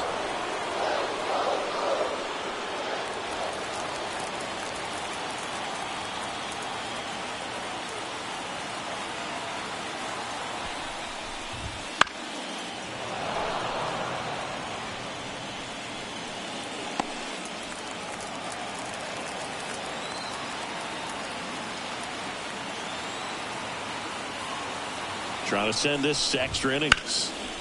And he can't come up with it. But he wins the foot race to first. Good job of knowing how much time he had there. But two come across to score in the inning courtesy of this two-run homer. It's now tied 4-4.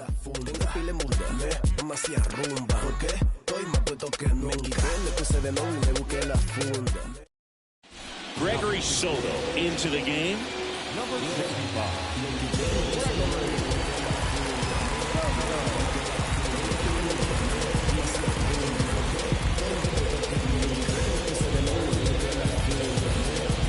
So digging in, Kyle Isbell.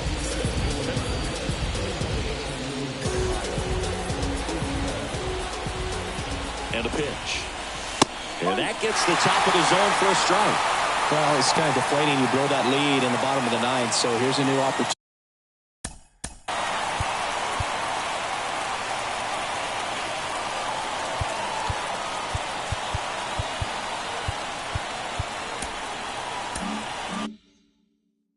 Hit the reset button, try to get some more runs, and then close it out in the bottom half of this one. The pitch. That's out.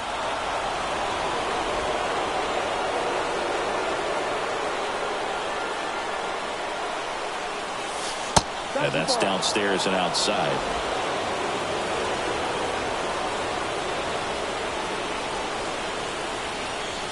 Pitch misses. We're down 3 in a row. Tommy Pham on deck for the Royals. Tied at 4. And so the lefty allows the leadoff free pass. Exactly what they needed him to deliver there. A quality at bat. Now the pressure's on to find a way to get him home.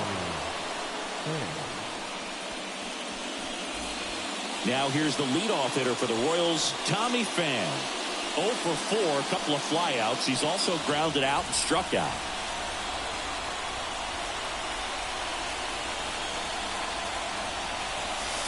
Just missed.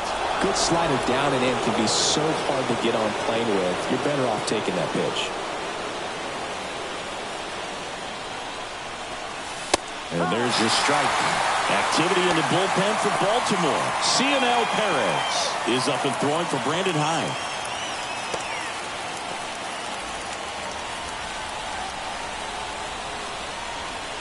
The 1-1. And that one fouled off.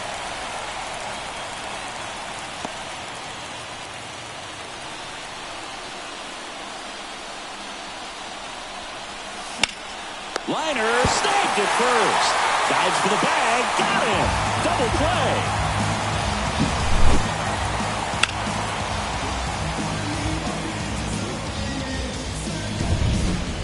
Now the number 2 hitter, Bobby Witt Jr., known for his late inning heroics. This ball's chopped on the ground. Slings it across, and that is that.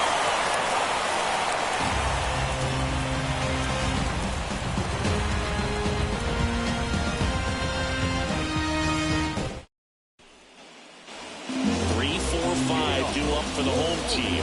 And into the box for Baltimore, Anthony Santander. Well, one swing's a lot easier than getting 2 or 3 hits to win this ball game. You better believe he's going to be all in to hit the ball over the fence somewhere.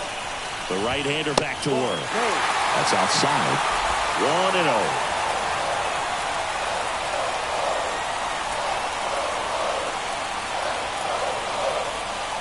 And the right-hander deals. And that one hit to first, and he picks it up, and he'll put it in his pocket.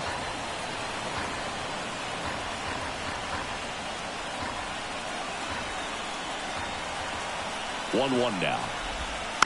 Tapped at the plate, but it's a foul ball.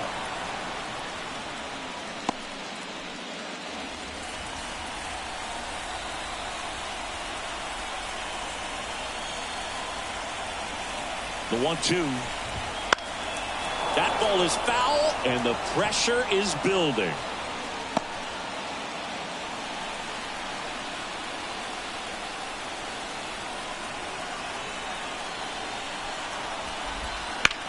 Swing and a high fly ball out there towards left field. And it's caught for the out.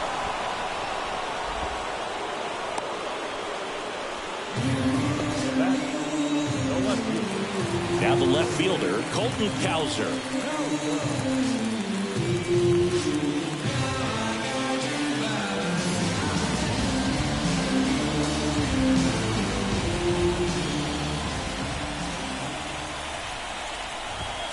Fastball in for a strike. 0-1.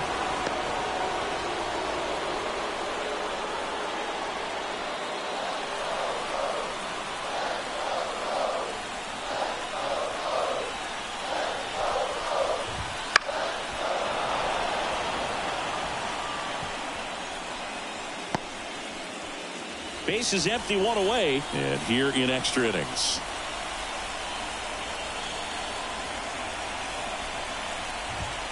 That one down the line, and it goes just foul.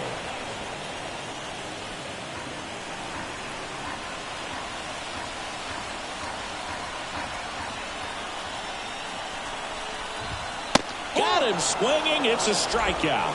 Couldn't hit the fastball at the knees.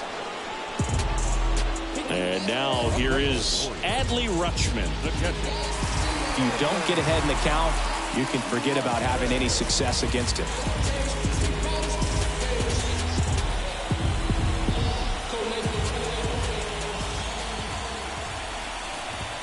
Splits the plate. 0-1. Well, we call that key holding. Even though it's right there and looks pretty good, if he doesn't love it, he's not going to swing that early in the count. Swing and a miss. That's strike two. He finds himself in a tough situation early. Just got to try to simplify it. Take a knock the other way if you can. 2 outs. Knocks that one away, and we'll do it again.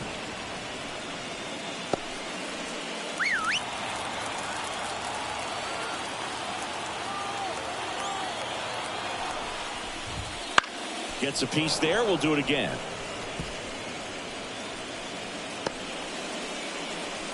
Two down, nobody on, and we're in the last half of the 10th.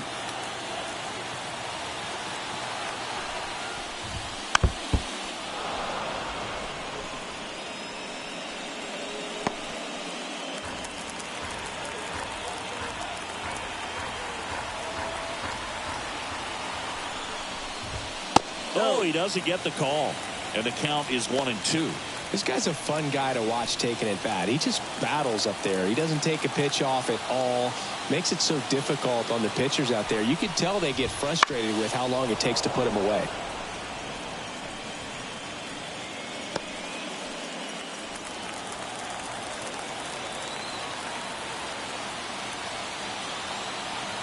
And the righty deals. Some heat there at 98 miles an hour. Orioles held in check there. This game's all tied at 4.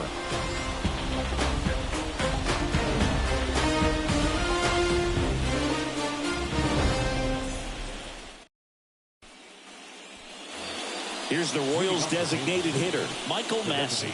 He's already homered here in this one. Soto back to work. That catches the outside corner, and it's 0-1.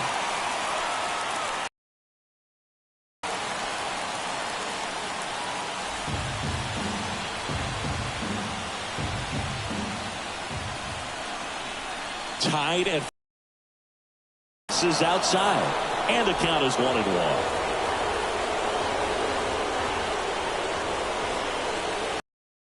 And another ball. 2 balls, 1 strike.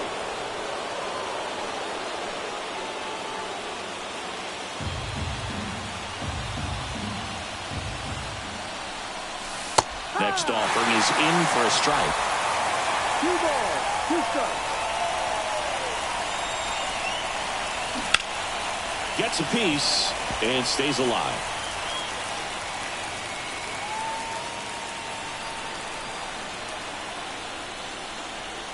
The pitch. And he grounds one to the right side.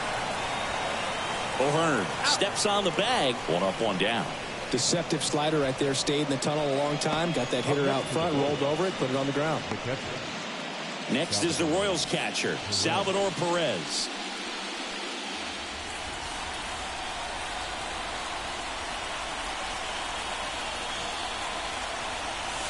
And there's a strike. Good heater at 98.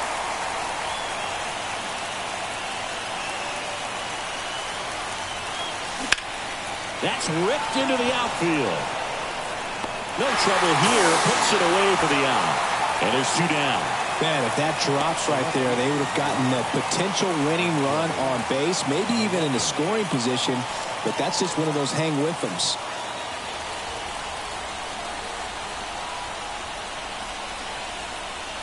Melendez in now. Takes ball 1 off the plate.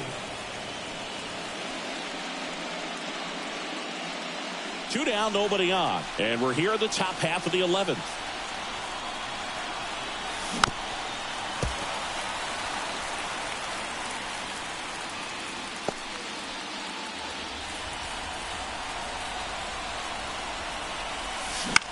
Line drive. He dives, but he can't make the catch. He decides to hold on to it, and they don't get an out on the play. Runner at first with 2 away. Paul DeYoung steps in for the Royals. And there's a strike on the outside corner.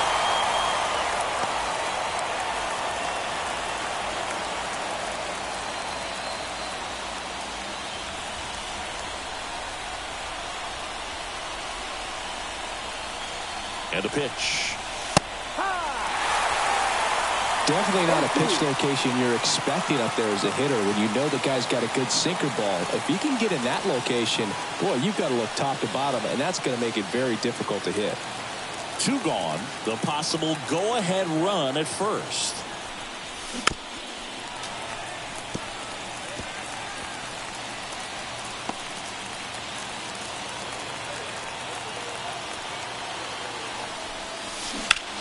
On the ground.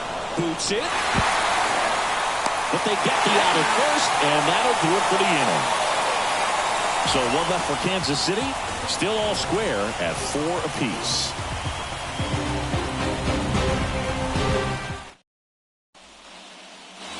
So digging in, Ryan O'Hearn. 0 for 4, 2 strikeouts.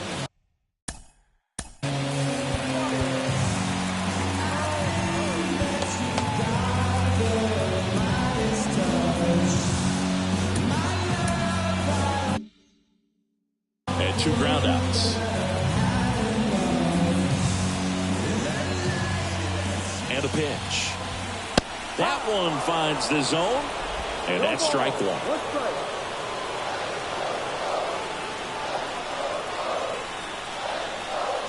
Kicks and fires. And fouled off. I want to start that load a little bit sooner because of the good velo.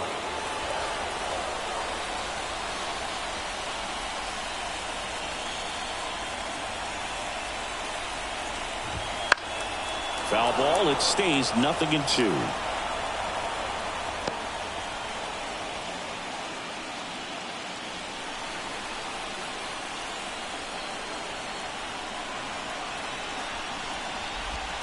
That's foul off to the right side. Keeps the AB going.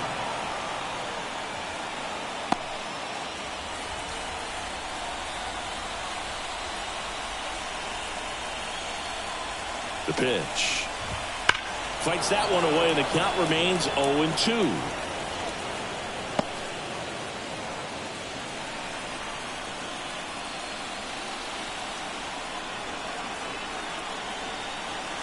Right-handed reliever. Swing and a miss, and he is down on strikes for the 3rd straight at bat.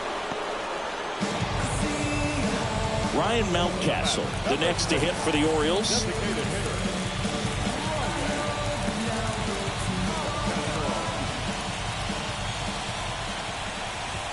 That one's in there. Strike one. And I know you want to be patient as a hitter, but you got to be ready to jump on the first thing straight. And he got one right there, but left the bat on his shoulder. And that one is lifted in the air. Melendez going after it. He hauls it in. 2 away.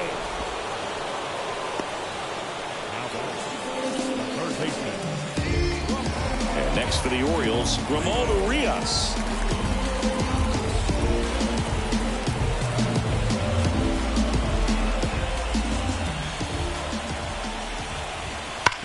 Back to the mound. It hit him.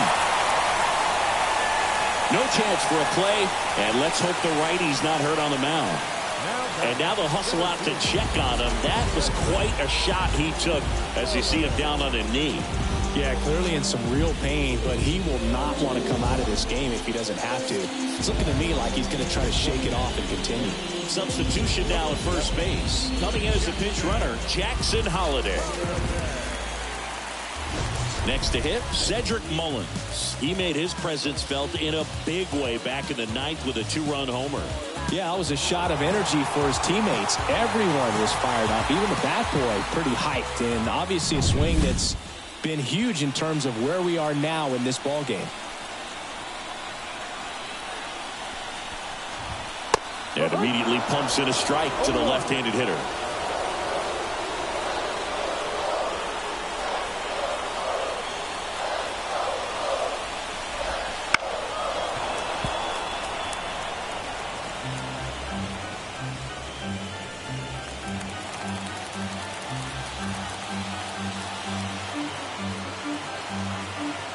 Two outs.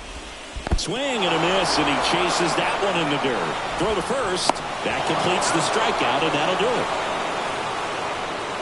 One left for the Orioles. Score remains tied at 4.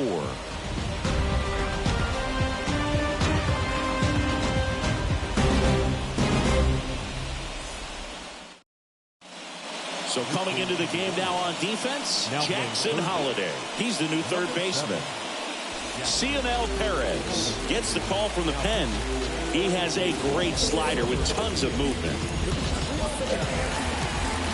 So digging in, Yuli Gurriel.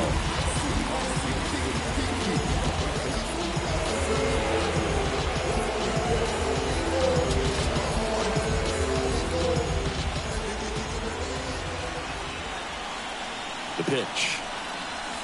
That misses the zone. Ball 1. 1 ball, no strike.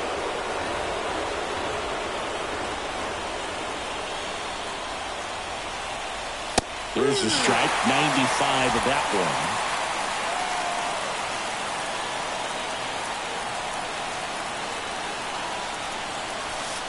In there for a strike at the top of the zone.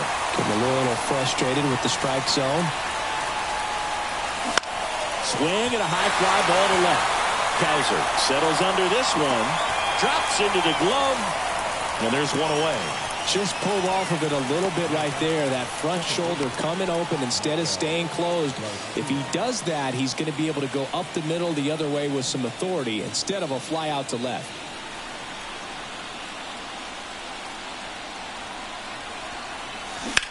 Bounce to the left side, and it's just foul. That was close.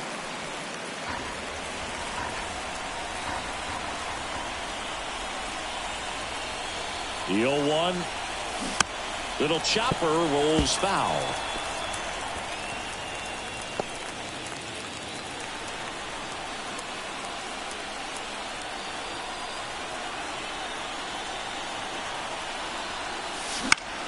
Out towards right center field. Santander in pursuit. Out number 2.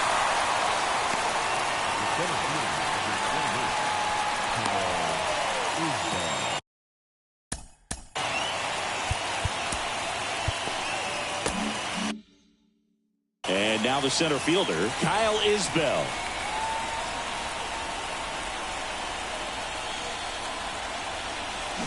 Foul ball there. The healthy cut. Tough pitch at 98, but a really good pass at the ball. 2 down, nobody on. This one in the air, center field. Mullins in pursuit. He's got it, and that's the 3rd out.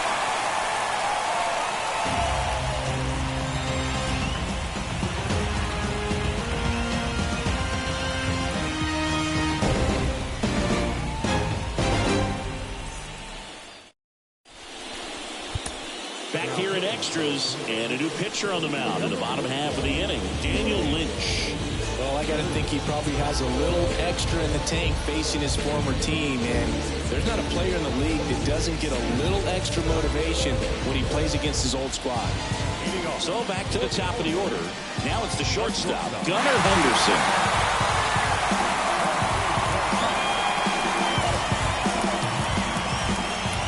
A wind in the pitch. Fastball for a strike.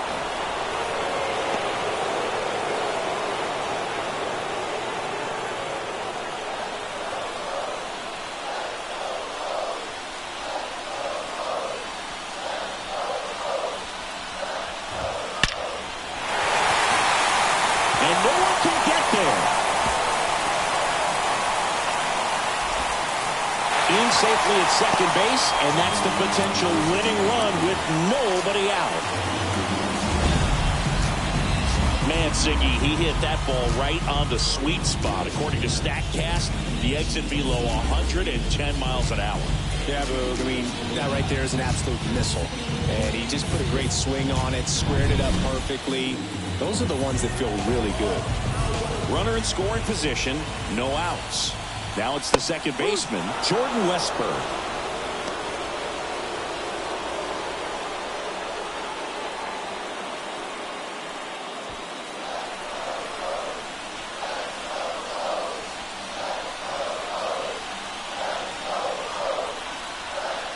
The winning run on second base. On the ground to the left. Throws to first in time.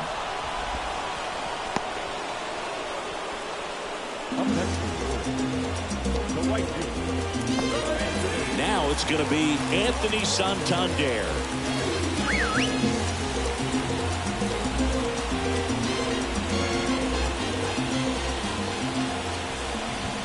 Fastball for a strike.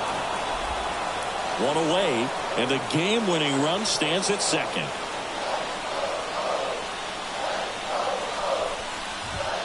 Next offering is in for a strike. Well, if he's going to do something special right here, it's going to have to happen with 2 strikes.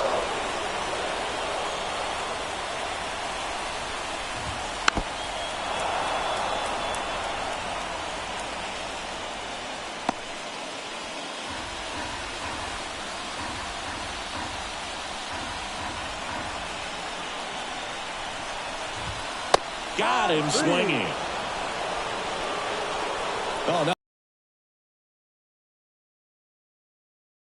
Sure, he was trying to challenge him, but that's pretty much what happened. Very hittable location, but he found a way to just get it by him. Here's the left fielder, Colton Cowser.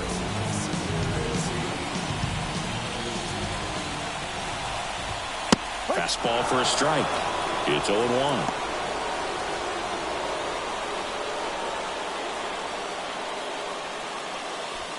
Winning run stands at second.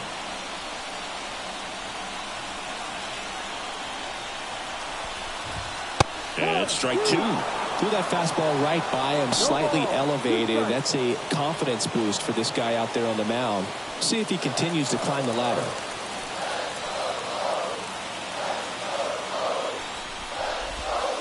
Got him! And he's gone for the 4th time tonight. He's in a tough spot, had to make a great pitch, did it, got the strikeout, gets out of the jam. Clearly, he's happy with those results.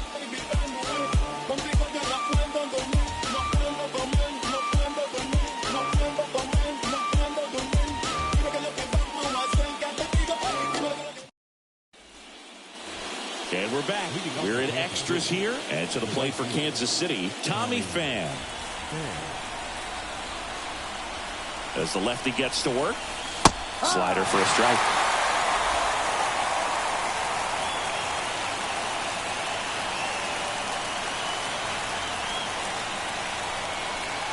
And that's off the inside edge. And it's a ball and a strike.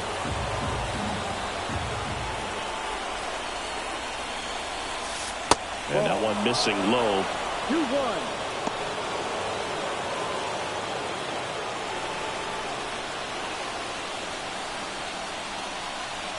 Here's a 2-1. Right through there for a strike. 2-2.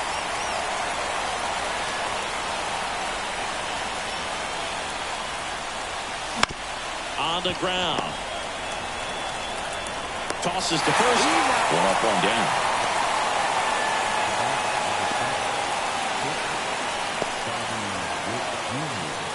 So up now for Kansas City, Bobby Witt Jr.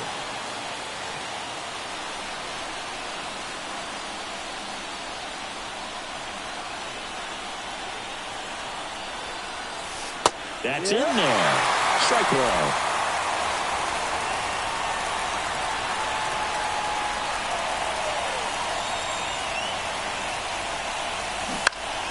Fought off foul. Base is empty, one away. Here deep into extra innings.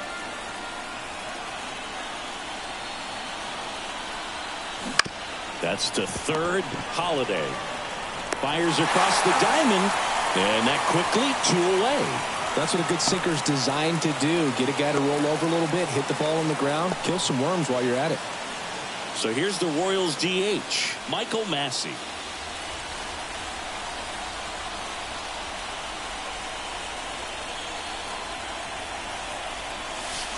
That one catches the zone. Strike one. Now just a cement mixer slider right there. It's a great pitch to hit if you can recognize it early and jump on it. And that's outside. And 1-1. The pitch. 2 down, nobody on. Here in extra innings.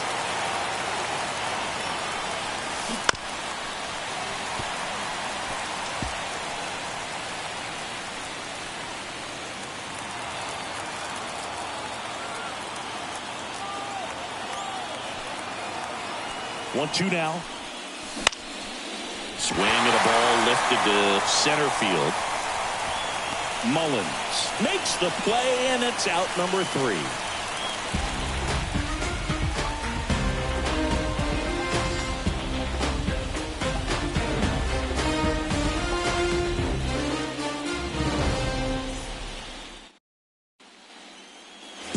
Ready to go for the last half of the inning. And now the switch hitting catcher, Adley Rutschman.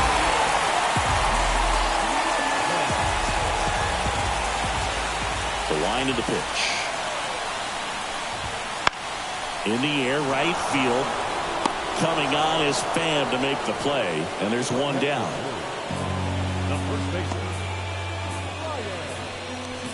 And here's the first baseman, Ryan O'Hearn. Left-handed hitter facing a left-handed pitcher. What you tell yourself is I want to stay square to the plate. Try to hit the ball over the shortstop's head.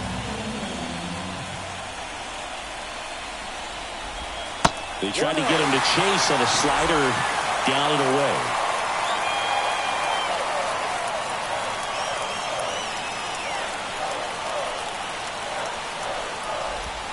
Next one in the dirt. Not showing great command so far in this at bat. 2-0 count. He's got to execute here or this could get ugly.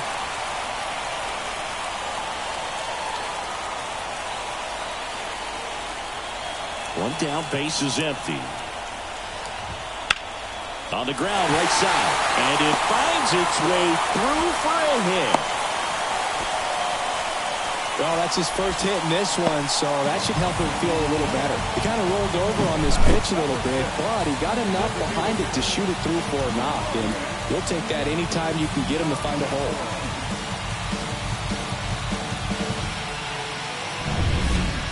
Ryan Mountcastle, the next to hit for the Orioles.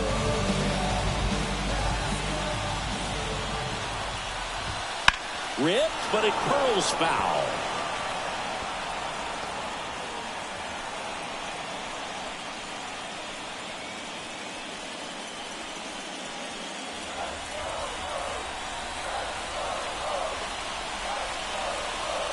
Winning run is at first here in the bottom of the 13th.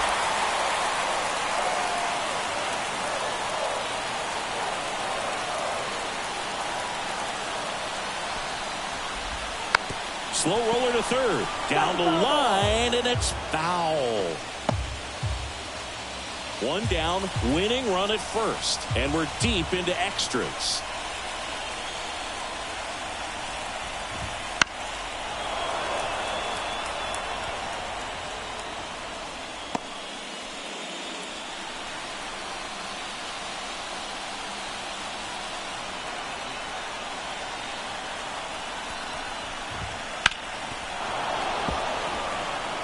Well, he's desperately looking for that swing and miss. He's going to have to just change speeds a little bit, try to move it around, create just a little bit of illusion at the end. Tied at 4.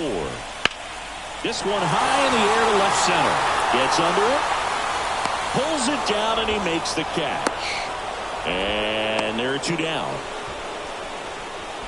Up next for the Orioles, third baseman, Here's the rookie third baseman, Jackson Holliday. Came into the game as a pinch runner. This is his first trip to the plate in this one.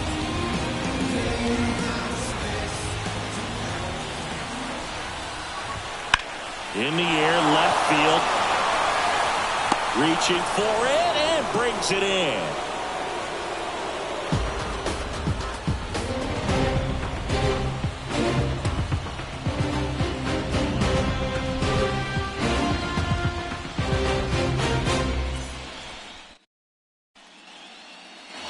New inning getting started. Here's the catcher, Salvador Perez.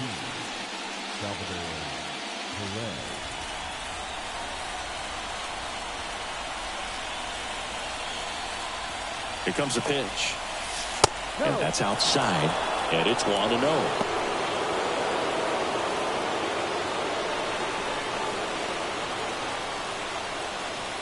Tied at 4. And that one is in for a strike.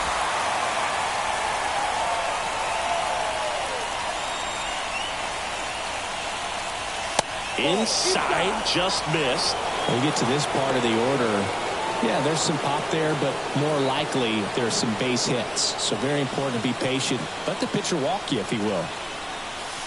And now 2-2.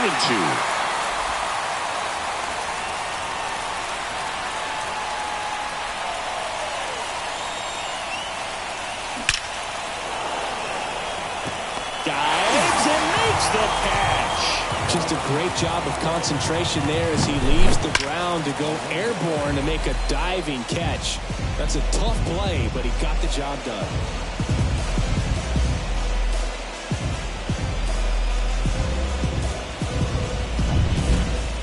And next up for the Royals, M.J. Melendez. That misses, and that is ball 1.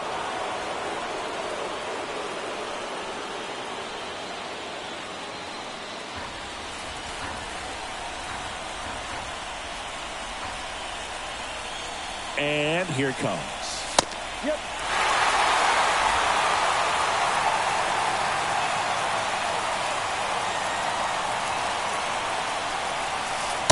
Just missed.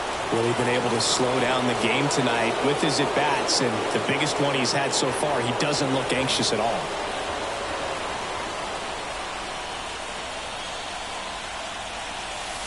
And the slider just misses. Paul DeYoung waiting for a turn at the plate.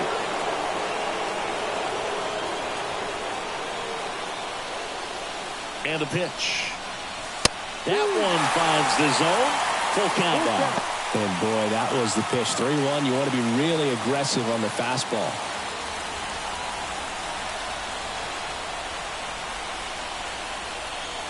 One down, base is empty. Up the middle. Onto O'Hearn. Got him.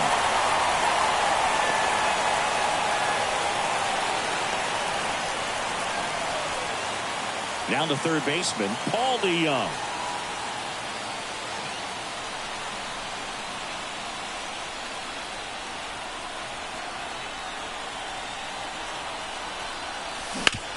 Out to short, Henderson. To first, and that is that.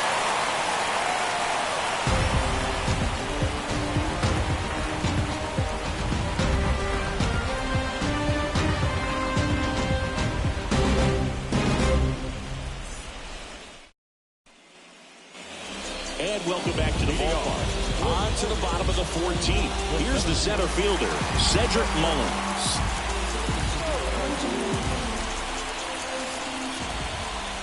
Lynch back to work. A swing and a miss, and that's strike one. One strike.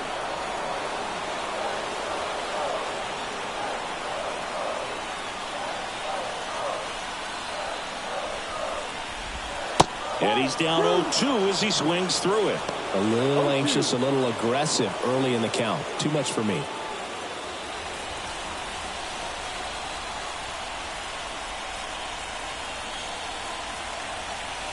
And the 0-2. Swing and a ball lifted in the air. Shallow left field. Dives for it. Got it. Makes the play. You love to see when a guy's hungry to make a play. Right there, an excellent diving catch. You could absolutely tell he was all in tracking that ball down.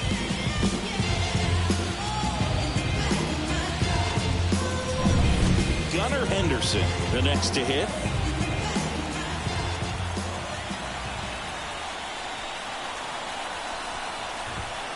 And that one fouled off.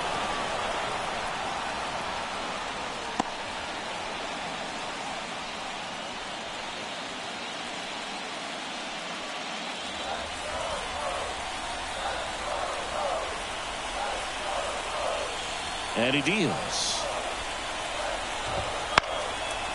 Line, and that's a base hit. And now the winning run is on base. Hitting is really easy for some guys. One thing that I can see already, his bat stays in the zone on plane for an extended period of time. And guys like that, they have a high contact rate and they have more barrels because of that bat being on plane. And even when you don't get it great, it's still hit hard enough to dunk something in like that in front of the center fielder. Hard liner. Pulls it down and there's two gone. Not fooled at all right there. He was clearly all over it, but sometimes you hit it too hard and right at someone. You're looking for one of those bloop hits to get a knock sometimes. And the batter now, Anthony Santander.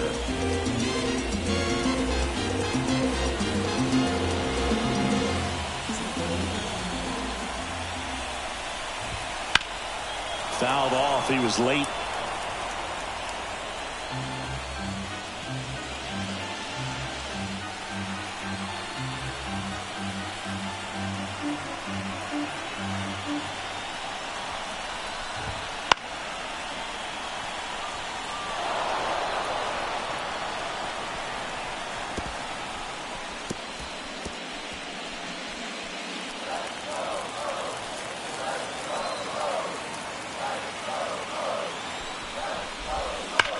This one smoked out to left.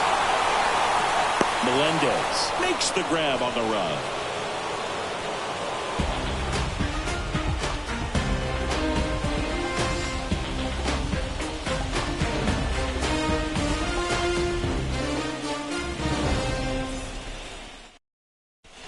We're back, and on the mound is the closer, Sir Anthony Dominguez.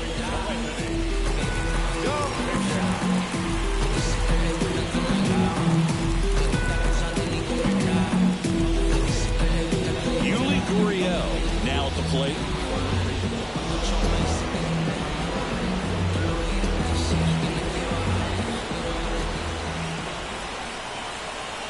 The pitch.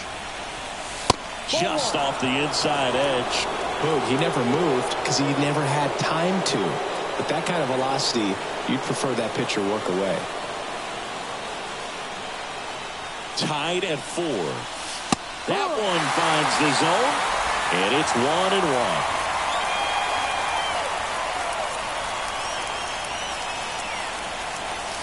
There's a strike. Really going after him here. All fastballs to get ahead in the count.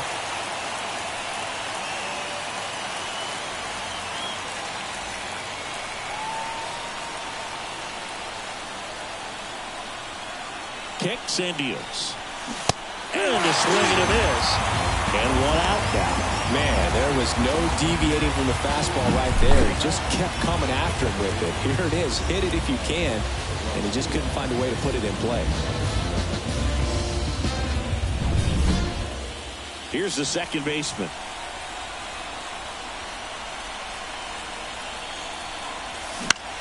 In the air, right field.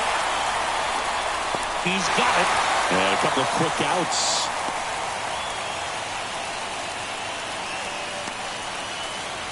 So up next, Kyle Isbell. Outfield playing pretty shallow.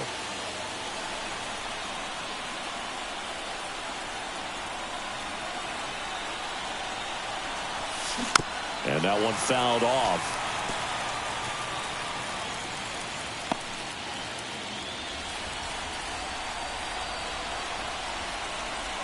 Two outs. That one fouled off.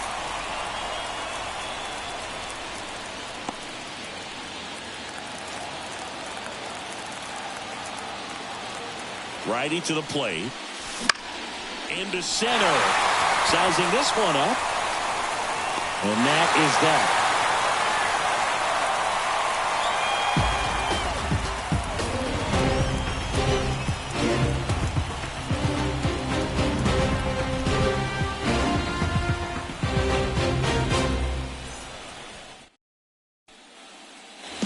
Bottom of the inning. Now the left fielder, Colton Cowser. The left fielder.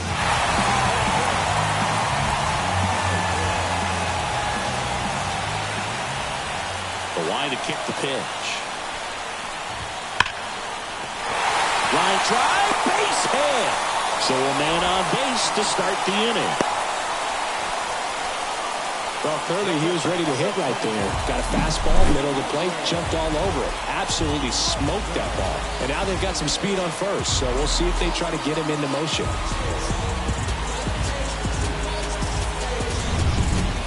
And now the catcher comes up to him. Adley Rutschman.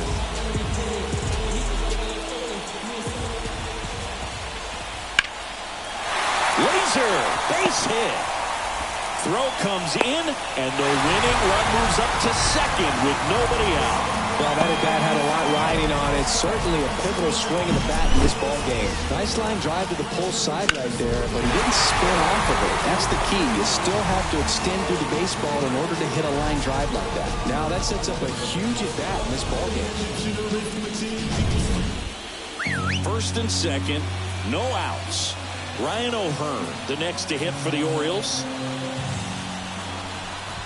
Sack bunt towards third. Off balance feed, there's one. And he'll eat it and be happy with the out. Tough play right there. Didn't really have enough time to set his feet and make a strong, accurate throw. Had to rush it, but he got it off and he got it there in time to get that out at second base. 2 on, 1 out. And next is the designated hitter, Ryan Mountcastle.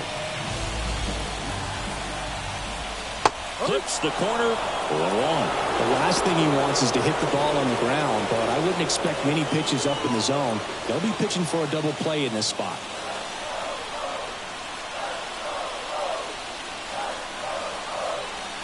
At the belt and fires.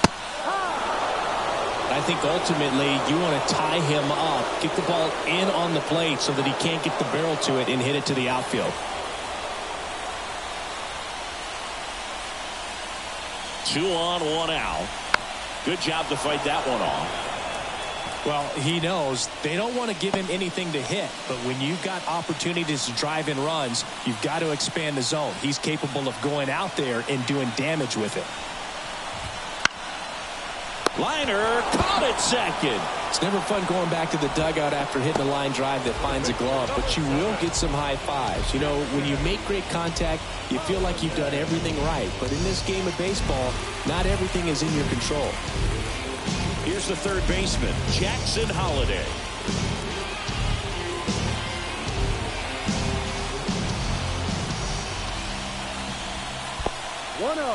In the dirt. No advance. Good job behind the dish. Winning run at third. 2 down.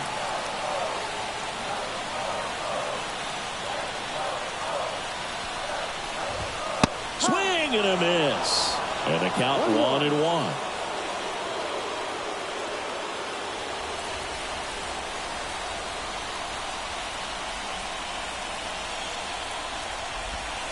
Swings through that one for strike 2. 1-2.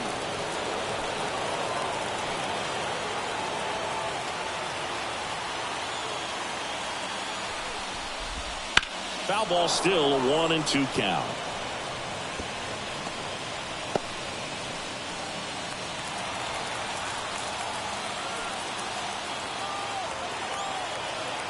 The pitch. Fouls that off to the left and will do it again. The winning run at third here in the second game of the series. In the air, left field. No trouble here. Puts it away for the out. And that will end the inning.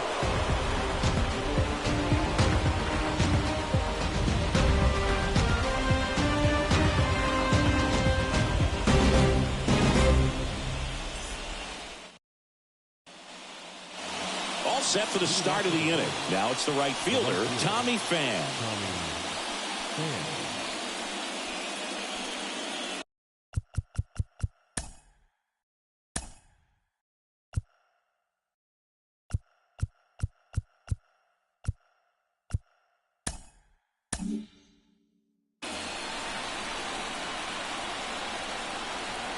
And a pitch. That one finds the corner. That's strike 1.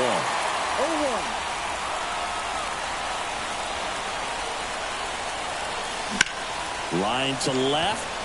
No trouble here. Puts it away for the out. And there's one down.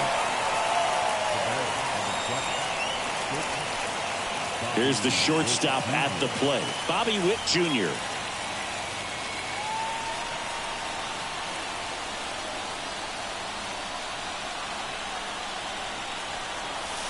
And there's a strike. Good heater, 98. Well, impressed that he went right after him on that first pitch. That's the key. Try to get ahead in the count, and you can play around a little bit more as the bat expands. One down, base is empty. That one's sizzling on its way through to the outfield. Always feels amazing getting a job done when the team needs you to come through. It's just bigger than your own individual stats. Got the top of the ball a little bit, but not much. That was hit pretty hard through the infield, so I think he'll be happy with that swing. Definitely generated some good bat speed. And now let's see if they force some action with good wheels on the bases. Digging in, Michael Massey. And immediately pumps in a strike to the left-handed hitter. He might want to steal second in this spot, but he's dealing with a catcher that has one of the best pop times in the game. He needs to pick his spot very wisely. Tied at 4. Base hit right field. Lead runner around second. The throw to third. Lead runner holds at third.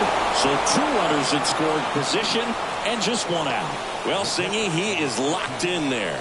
Well, he's really slowed the game down, and it's like he's moving in full speed and everybody is a step or 2 behind.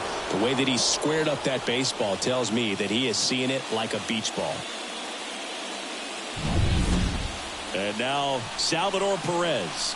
Golden opportunity right here. And that's just foul.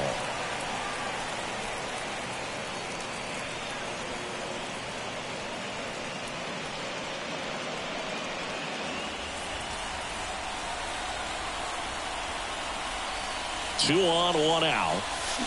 Turned on, but that's foul down the third baseline.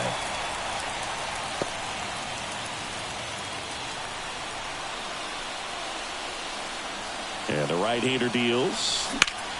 Swing and a ball driven pretty well out towards left center. No one can get there, and it falls in. They get some insurance as the runner scores from second, and it's 6-4. Well, there you go. The RBI machine. Another clutch run scoring at bat.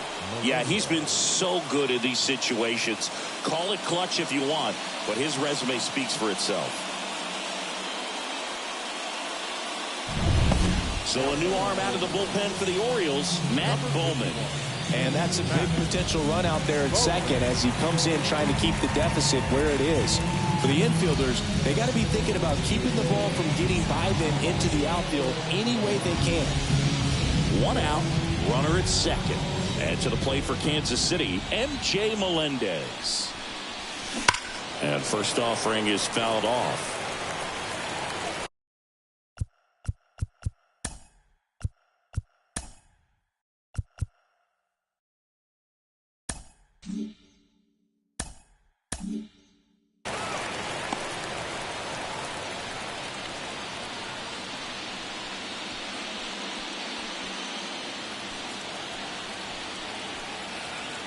Left-hand batter waits. Up and in, and it's 1-1. Still only 1 out here in the inning. On the inside corner for a strike.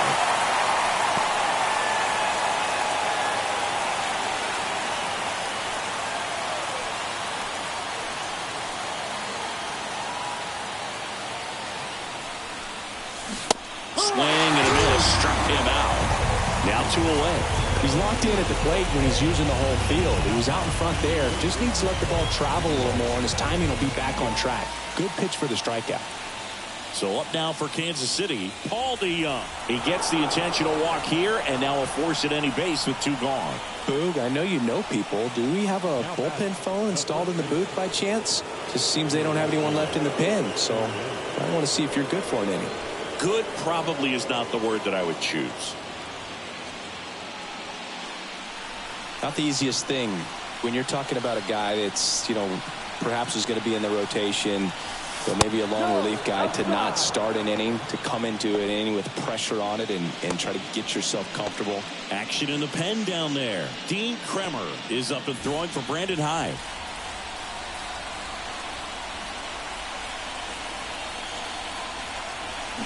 Swings and misses. And the count even at 1. Perez, the lead runner at second. DeYoung at first. 2 out of the inning.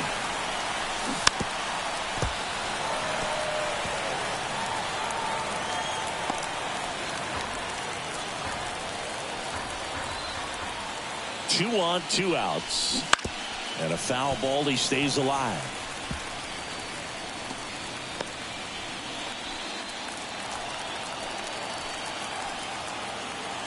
And the righty deals. Got him. They limit the damage here. But they'll pick up a couple runs here, both coming on this 2-run double. It's a 2-run lead now at 6-4.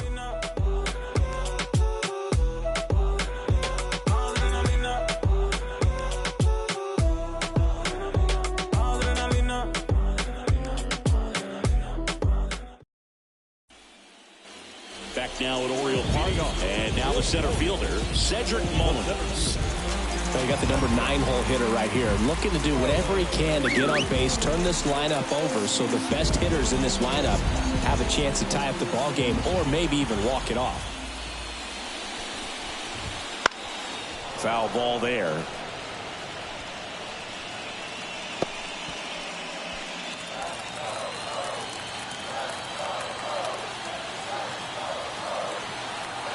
And a pitch. Bunting for a hit. And foul ball.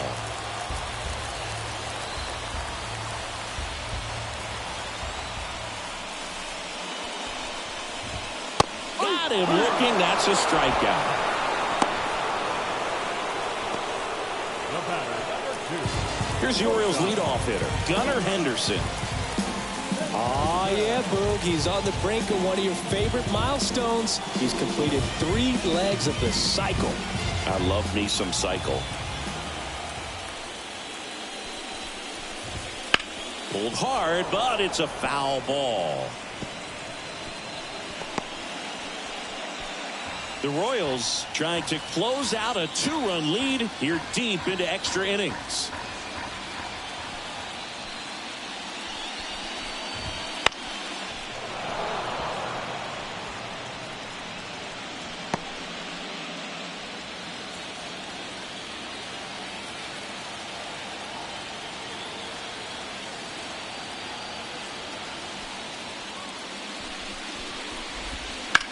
That one the other way, and that's a fair ball. Now he'll turn for second. That's a double, and he's got a 4-hit day.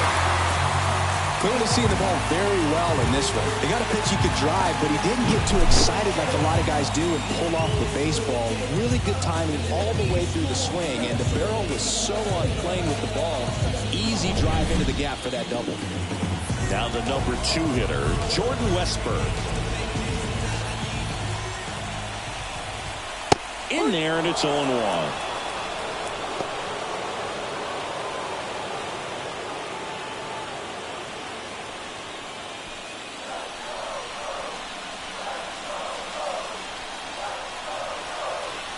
Tying run at the plate. That pitch in for a strike, and it's 0-2. No ball. 2 strikes.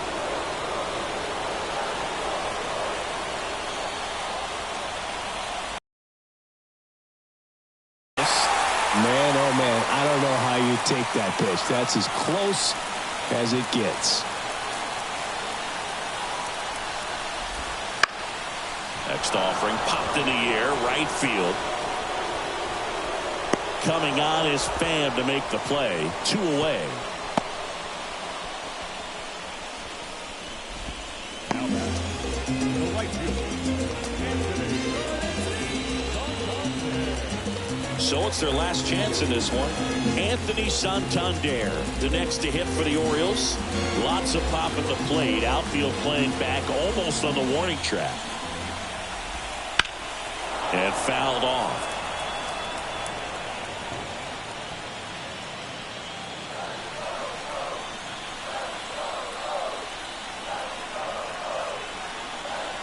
The pitch. Hit to right, and that ought to do it. Ball game. They win the series and punch their ticket to the American League Division Series. So the Kansas City Royals sweep this wild card series with back-to-back wins on the road. And they can now shift their focus to the division round. Well, hats off to him, Boog. I mean, it's very difficult to come into a hostile stadium with all the energy and excitement of the postseason, but clearly that was no issue for these guys. They played well, and I think that bodes well for their chances of making a deep run here in October. And a lot of disappointment for these fans and, of course, the players as well as they turn their attention to the offseason. Not the postseason experience they were hoping for or capable of, but they'll look to build on their success for next year.